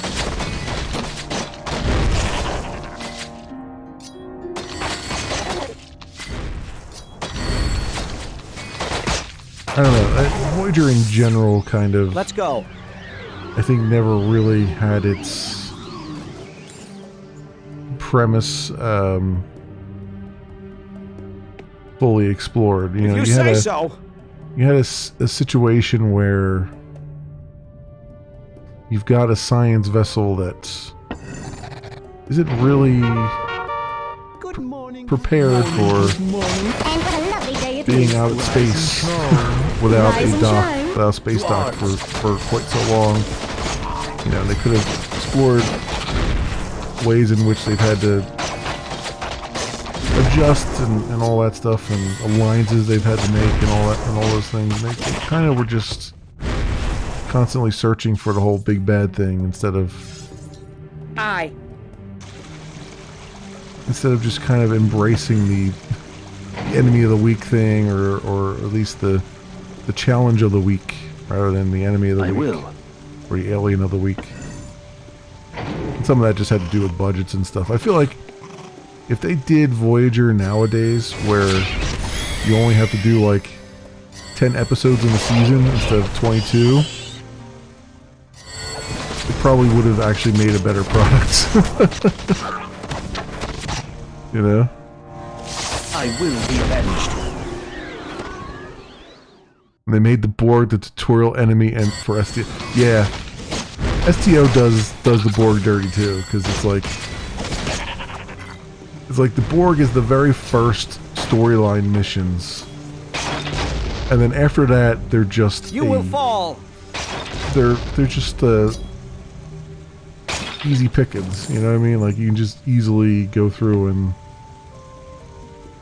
you see a Borg red alert and it's like, whatever, I can get this done in like 2 minutes. I'll give it a shot. Because I'm super OP at this point. Oh, 6 Borg cubes? That's nothing. Let me get my AoE out. You know? Yeah. Although I think in the case of STO, I kind of give STO a pass on that because I honestly think that they, like, I like a lot of the stories that they've come up with. I mean, it's unfortunate that their engine is ancient and doesn't handle, you know, complex quests and can't handle complex quests. But, because they're using the City of Heroes engine. Onwards! But I can kind of see from their perspective, like, let's just get the Borg done and over with, and then we'll go. Fair enough. Work on our own things. We'll work on other enemies being the big bad. Let's just get them out of the way first. So I can kind of understand maybe from that perspective. Like, you know, they're not going to let us get away without, you know, doing a Borg thing. You know, the users aren't. If you say so. So let's just get them done, one and done, and out of the way, and then work on some of the more interesting stories.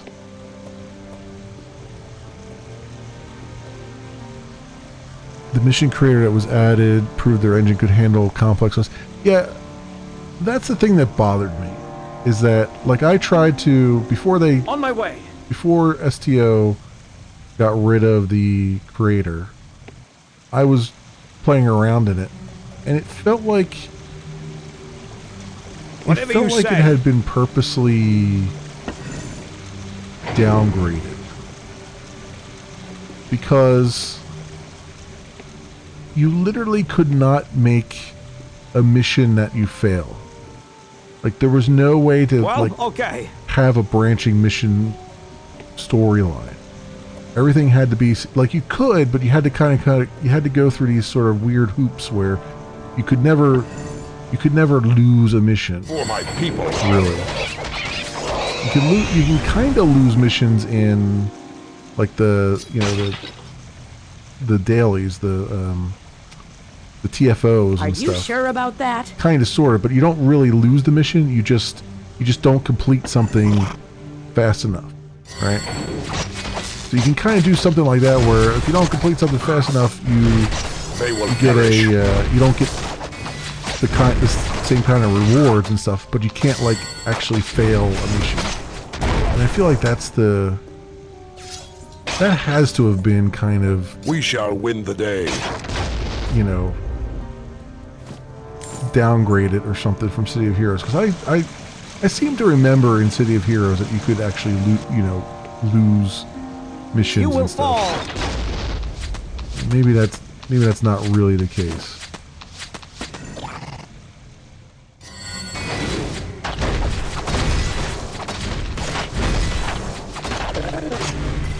They're mine.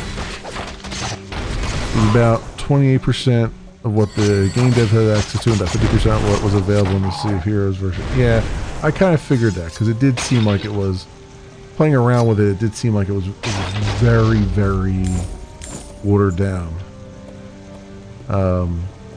yes.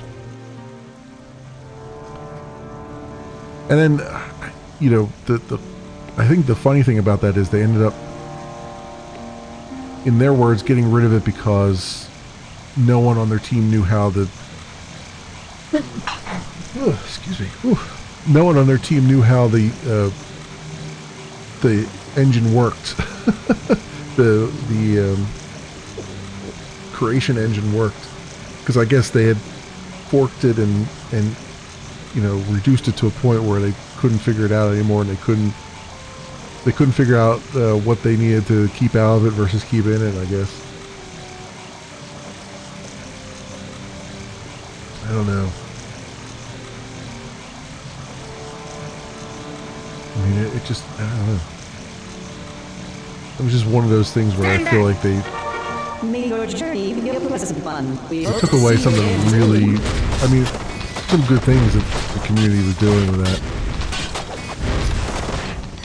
It felt like they took away something that was really good, but I guess they had their reasons.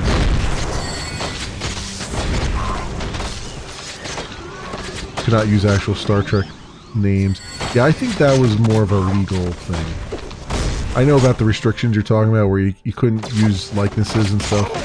I think that was more of just legal, telling them like, don't let your users do this, because actors' likenesses and things like that are generally, you have to license those. I think they were just doing that out of an abundance of caution.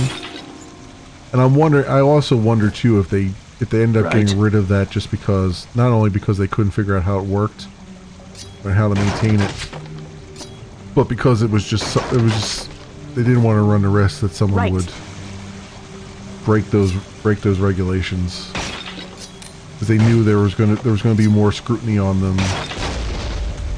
once Star Trek had become revived a little bit.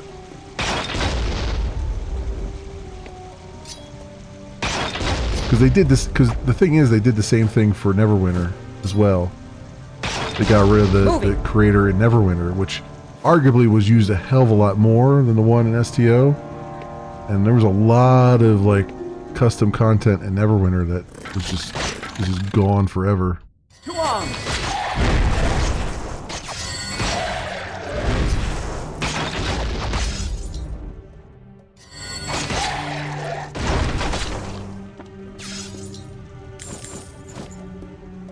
Level farm missions aside, Sea of Heroes taught them a valuable lesson. The players could make better missions than they could have given the tools to do so. It's true. Right but away. I mean, that's always the case, right? Like, if you make a really good game, I mean, modders do that nowadays. Like, you look at Skyrim mods and all that stuff. Like, With honor. if you make a game that people really like and that they spend a lot of time playing, they're gonna naturally make really good stuff because they're completely invested. You know what I mean? And that's not to say that the original developers weren't completely invested, but you know, you've got people who you've got modders and stuff who have time, and you know, they don't have a budget to worry about. They don't have budgets to worry about. They don't have like deadlines to worry about. They've just got time and effort. Wow, look at the lighting switch there. Interesting. Lighting is very, very low there.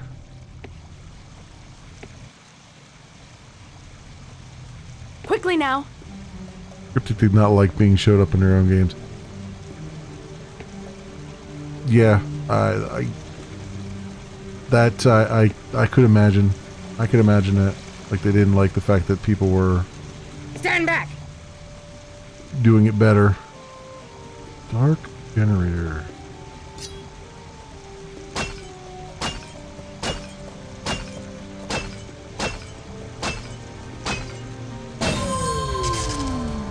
There you go. Quest completed. The damage plan to disrupt the displacers has failed. Okay. But has that who hold the stone? Okay. All right. Well, we did that. That was a thing. Where's this taking me now? Demlock's cut. Come on, everybody on. A good choice. Everybody on the platform. Come on. There you go.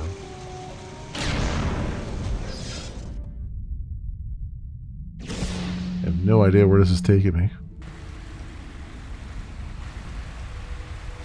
Taking me somewhere new.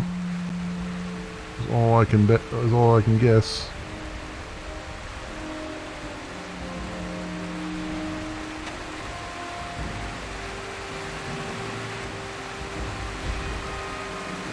Okay, where are we at here?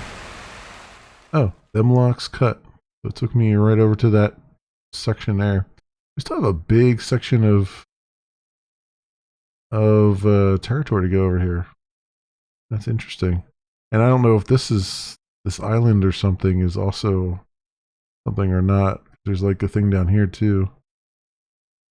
Or is that just a splotch? It looks like it's just a splotch there because they got like a splotch here and things, but yeah, oh wow, that's we're here. Whoever here is skittering. Interesting.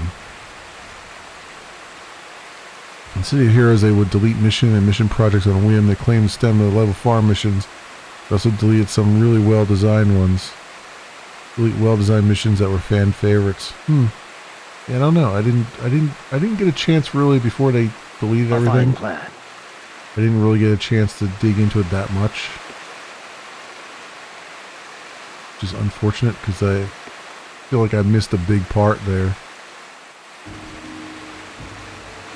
Presently.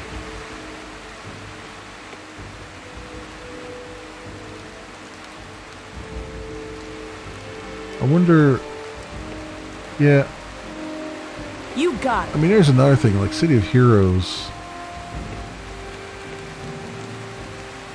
I liked City of Heroes back in the day, but the one thing that was the most frustrating to me was the negative XP stuff. Right away. Like I like the solo MMOs, and every time you fail a mission, you get like negative XP, and that used to drive me nuts. So I could see how a lot of people were probably in the same boat as me, and they're like, let's just get this, let's put a mission together that lets you basically grind out XP so that you can maybe get past some of the negative XP and all that stuff. I feel like that was the one Let's go. weak part, I think, of City of Heroes was that negative XP stuff. I think it was an interesting thought experiment, but at the end of the day, I feel like it Not a bad idea. it ended up punishing people too much who just wanted to play the game.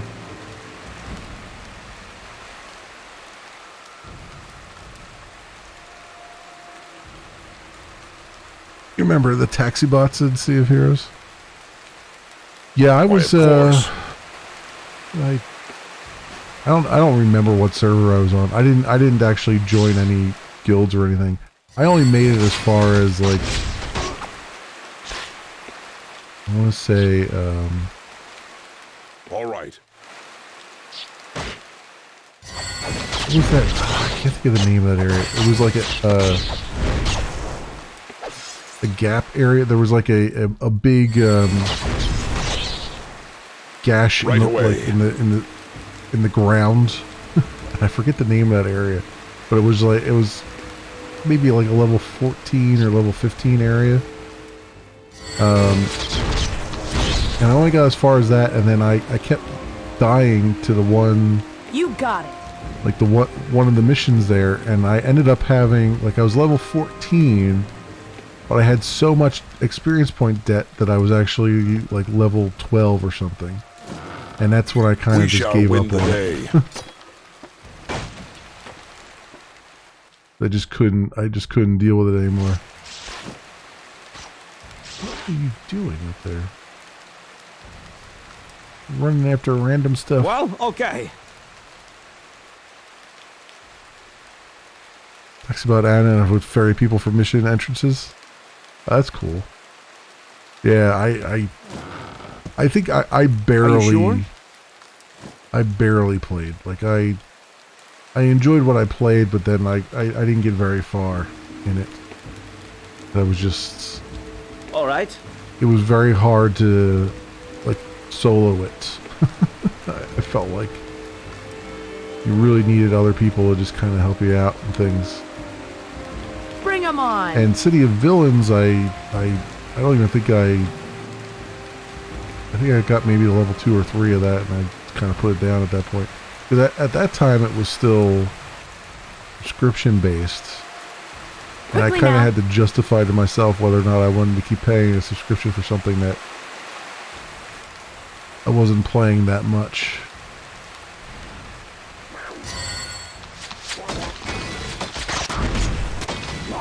Which in hindsight I probably should have just kept paying for the subscription and keep playing what little I was playing. It was actually pretty good.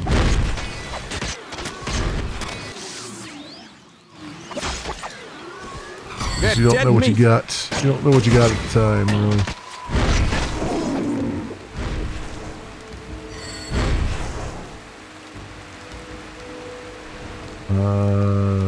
Okay. Right. There are... I need to go around this way, too. There's like a little strip of land over here that I'm sure has some interesting stuff on it. This is what I'm talking about. These little voice lines are just hilarious.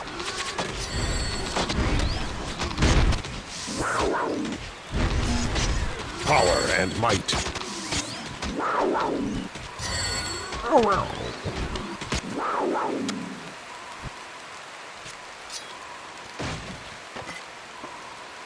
Oh, medical android? Yeah. EMP defender. God, I remember some of those classes. Yeah, I did like I do with most games. I played like just a tank, essentially. I didn't go quite as far or as deep into the superpowers that I probably should have gone.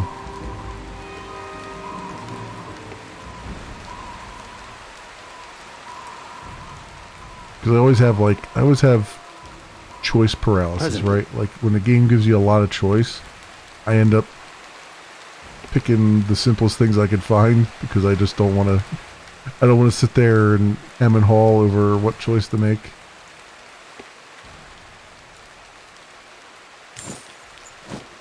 Moving. Is there anything? Oh, this place is kind of. Assuredly. They've really. Like, I can't praise them enough. Like, every area in this one looks so different from one another. Like, there's so much variety in these maps.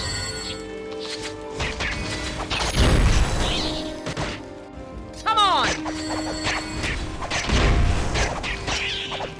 This is so good. Like, every time you think you've seen what they're gonna throw at you, they give you like a little crazy. I'll give it a shot. Area like this, kind of laid out interestingly.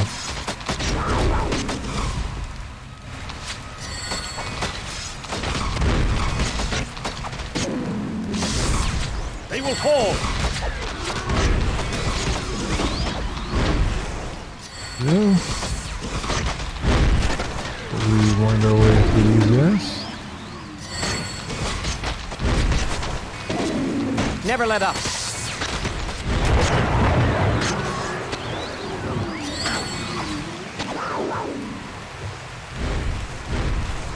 Oh, you did the Dark Defender stuff? Oh. Yeah, I remember that. I remember people were like, this is completely not viable. Why would anybody play this? And it's like, actually, you spend some time on it, you'll find some good and all that stuff.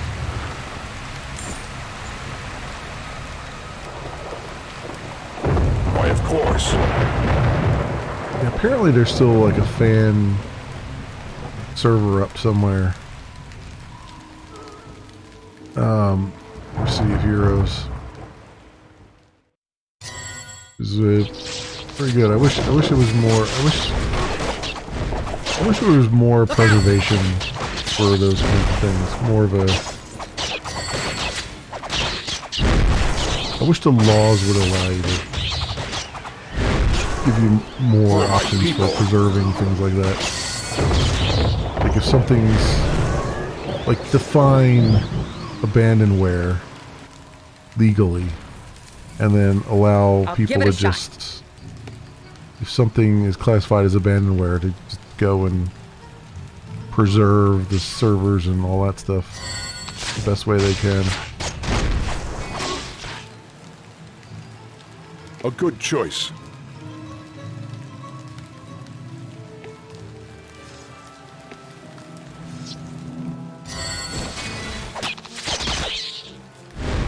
Like I know there's Honor awaits us. another game that I like is Freelancer. Now that game is, you know, you can still play single player in that game, but they do have some multiplayer servers up there where people have been, you know, community's been maintaining that have some mods and stuff to kind of almost turn it into like almost an MMO like experience, which is kind of interesting. So I've been wanting to maybe someday kind of look at that, see if I can see what I can do with that in terms of you know, like joining the server and playing it and seeing what it's like. They had like custom ships and all that stuff too. Really interesting. Really interesting stuff with like. Are you quite sure? The community maintains.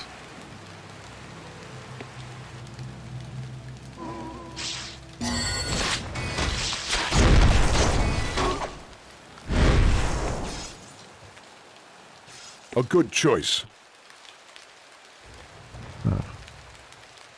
What is a lot of guys over here? Staying over here waiting for us.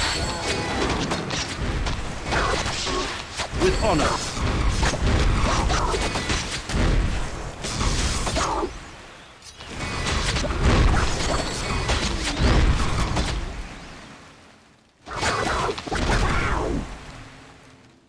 Alright.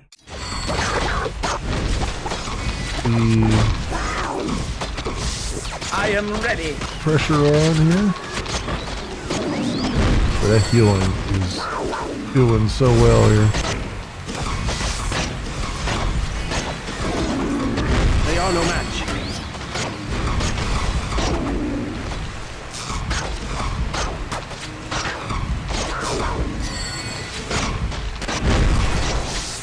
I feel like I'm fighting Kilrathi. You guys actually look like the Kilrathi from Wing Commander. I wonder if that's intentional or if they just happen to fall upon the same kind of design.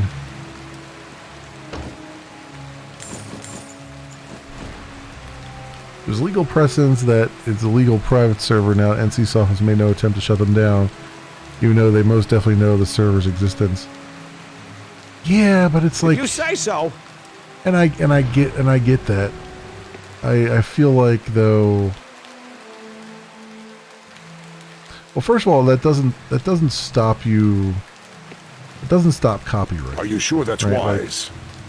Like, that's They could still claim copyright infringement happening. You gotta be really careful about that. Whether it would succeed in the court or not is a different story. But most fan-made stuff doesn't have the money to fight something like that in court, so it would be a moot point. But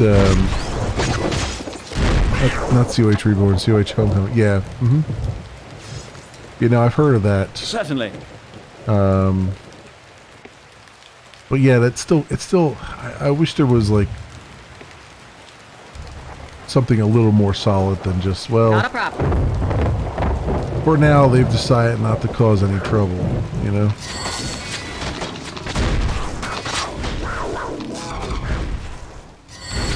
That's not really very comforting. Is that your best? But I'll tell you one thing that I've wanted to do for a long time. There's a game on DOS called Star Crusader. They will fall. And for the longest time, I've wanted to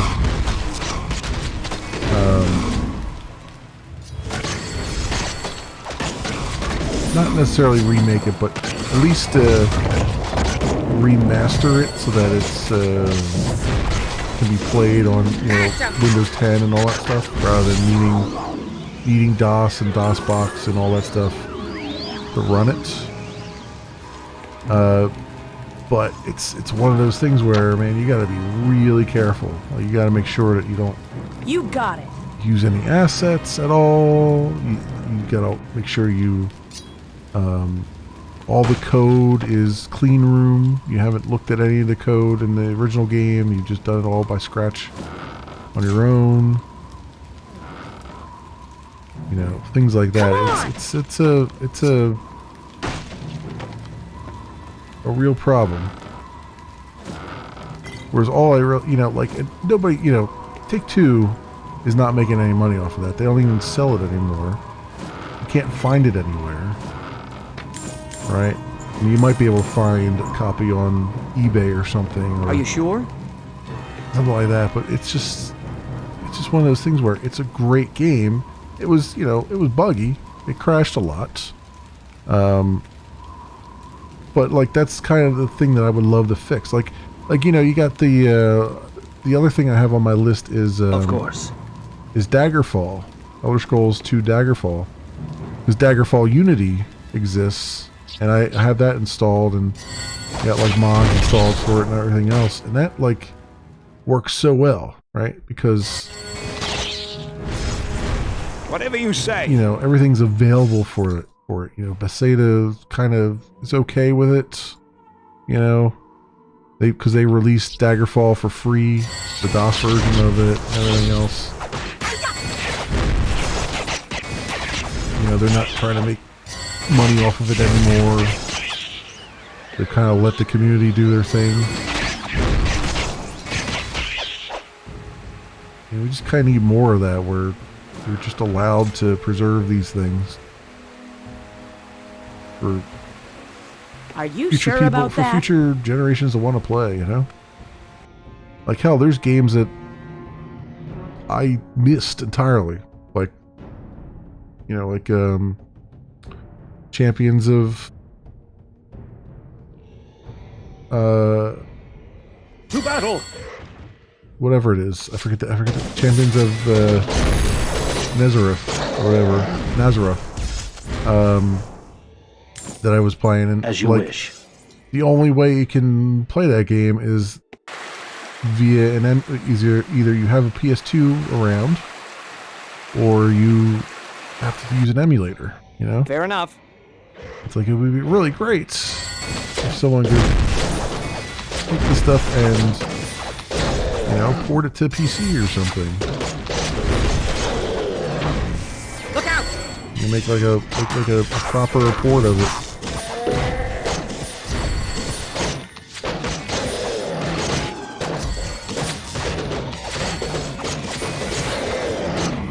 Die, evil one! Somebody is. One of these guys is. Oh, they are doing it over there. Looks like. Kill these guys because they keep respawning new ones in. Vile creatures. There we go.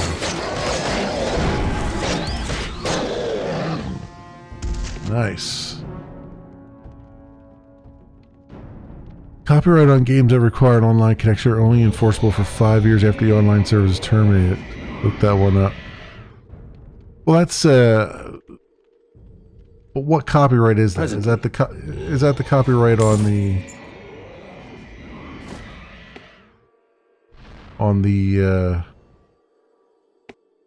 That's not the IP's copyright, right?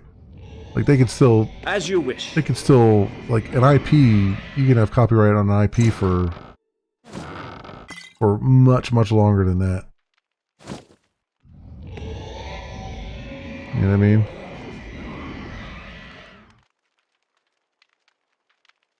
What do we got here? Demlock's Ravine. Oh, wow. Ooh, we're only making small progress. So the game went from like, we're making like really quick progress here and there. It's kind of now sort of slowed down quite a bit, which is interesting. Very, very interesting. If you say so.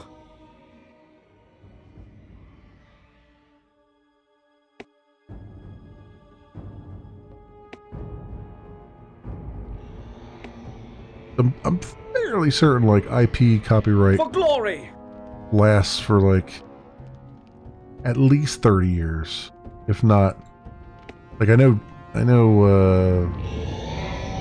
some stuff is like 95 years or 90 years beyond. Well, okay. The death of the author or something. For some things now. For other things, it's not quite as long.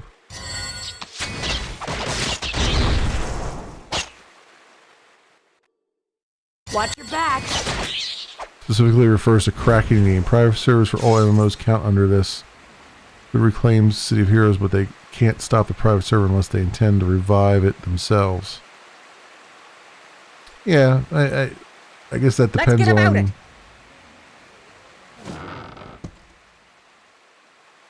That depends on, like, they could say they're going to revive something and then not actually follow through on it, you know what I mean? Like, that's the rough part there, is... I'll do what I can. They could say one thing and not actually do it. Not actually follow through on it. It's unfortunate.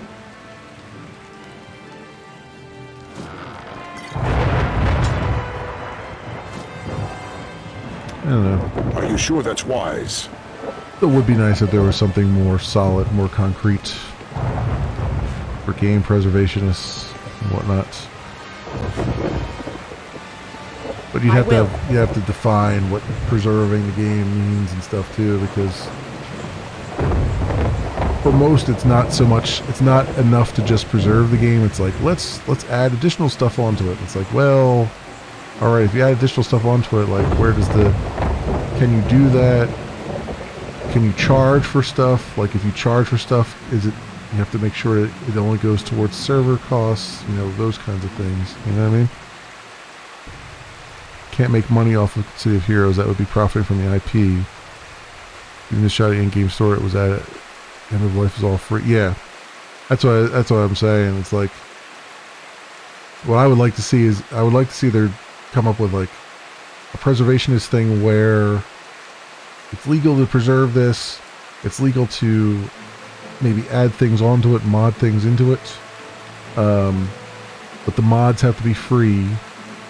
But you might be able to like charge for maybe server costs. You know, like you might be able to say like, you know, either charge for them or take donations for server costs. You know what I mean? Like maybe it's not required to pay, but you're allowed to do donations or something to recover your server costs and things. Like I would love to see some legal write-up that's like, you know, a law that kind of puts that into place. I think we need that. There's a lot of... It surprises me, like, we have a lot of laws in place to preserve historical artwork. We have nothing to preserve games, which are essentially historical artwork, if you really think about it, you know. I am Bran Tarath, a tradesman, and I give you fair warning. You enter the vale known as Demlock's Cut, a once lush and beautiful valley, but is now overrun by a dark presence, one even worse than the Zorask abominations that infest the island. This evil is known as the Rune Master. My son Luke and I were separated when we were attacked by this foul creature. Luke is trapped on the other side of the bridge. Be wary. The dark creatures the rune casters summon are not to be trifled with. and the Rune Guardian wields the Scythe of Ankh, the first blade forged by Utrean smiths, imbued with the power to call down lightning. Destroy him, and it shall be yours. Okay. So we're crossing into another big territory here. I feel like I've... Special delivery...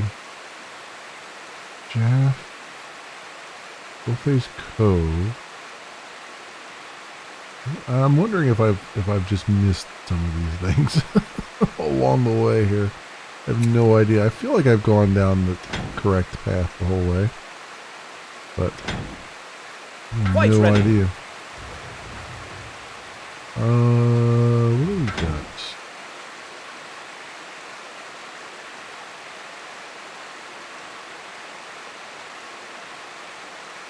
So many people want to stay around that the donation drives are open for a day before they're closed before they're going. Yeah, no, I get it. I mean, it was a very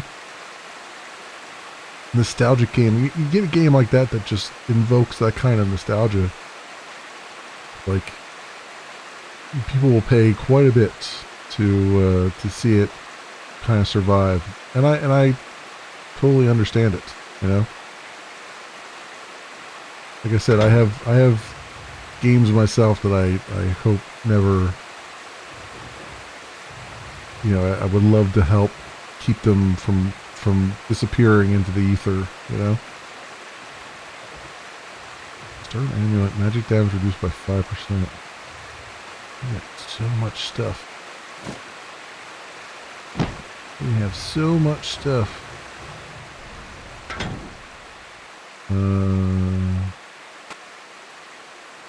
Intelligence 15.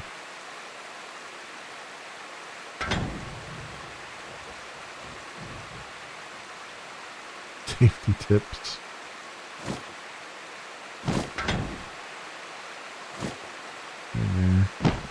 One of these days I gotta read some of those things. Where they're probably interesting. Definitely lore-wise. Ooh, here we go. 548. Attack speed. 63.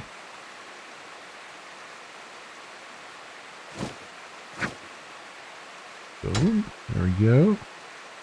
You got that now. This is 73. 63. Okay. Now there's that.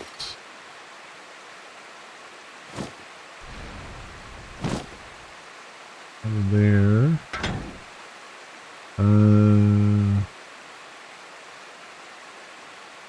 540. 18. And health. No, that's fine. What about you? 512. 512. 674.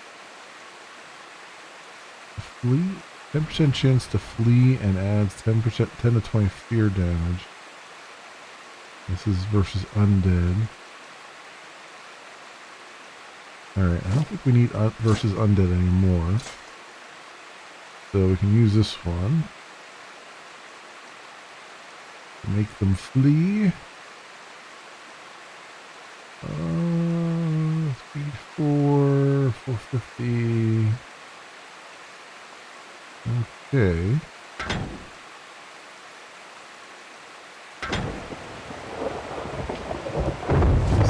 Backpack. Everything else. I think that's good. Oh. Another guidebook here. And here we go. All that stuff that we sold at the very beginning of the stream, we're now back to having a ton of crap again. Nothing but money. Nothing but money. And nothing to really spend the money on either. We just keep getting good stuff regardless. What do you... You have 85... What is this one? 3, okay. Yeah, not worth it. Not worth it. Okay. Look at all that going. Blue level. Up like 7.5. Alright. Awesome. Beauty of Homecoming, though, unlike other private server hacks, Homecoming runs on the original server code. One of the devs managed to get the server code out to a private group just before Sea of Heroes was terminated by NCL. Yeah, I heard that about Homecoming, is that they managed to get some of the actual original server code to use to keep the server running. I think the only thing they didn't have was the database that had all the characters and stuff in it. I think that was the only thing they didn't have. But other than that, they had like all the server code, so it worked really well. I think they had all the server code up to when it finished, I think. Like they had the latest version of the stuff of the client update and all that stuff, the server code and all that. So yeah, they managed that one. That was good on them. That was a good snag there. I have that. All right. So we're at 11 hours, 58 minutes and 45 seconds. We've gotten, looks like we still got a pretty decent amount of the map left here. Although this is kind of, looks like a relatively big area. There's some kind of tower coming up, it looks like. So that the tower, I imagine, will be our next stop off there. Yeah, wow, we still got quite a bit left, it looks like. We got another nice big chunk left there to do, and hopefully we'll get to a vendor soon as well.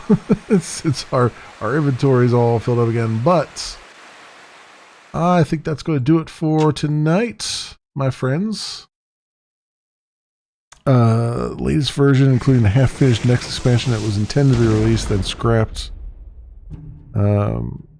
Worked hard to complete. Yeah, there you go. Yeah, I knew they had like the latest stuff. I didn't know that they had a half-finished patch that they then completed. But that sounds fantastic. So that's good on them. Good on all the people preserving stuff and whatnot. Good stuff all around. So, cool beans. That will do it for tonight and for this week for Dungeon Siege Legends of Arana. Tomorrow night I'll be back, same bat time, same bat channel, to do some Assassin's Creed Odyssey. We're still in Chapter 3 of the Atlantis DLC. Still got quite a bit ways to go there, I think, before that is finished. But maybe we'll be able to finish it. I don't know. We'll see. And like I said, Friday, Saturday, and Sunday I am not streaming. Friday, Saturday, Sunday, Monday, really.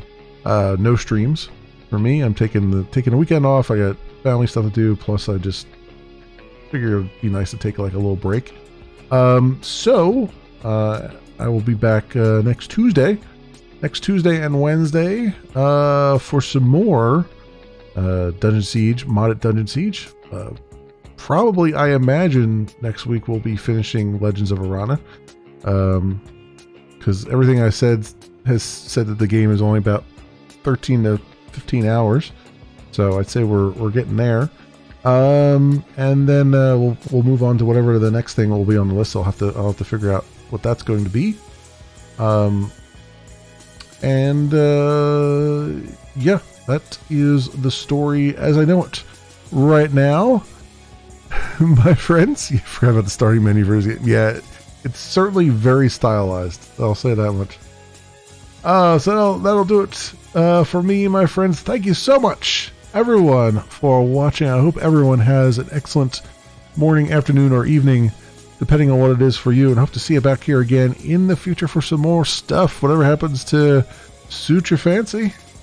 Until then, see ya, bye.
Who are you, and how did you get in here? I'm a locksmith.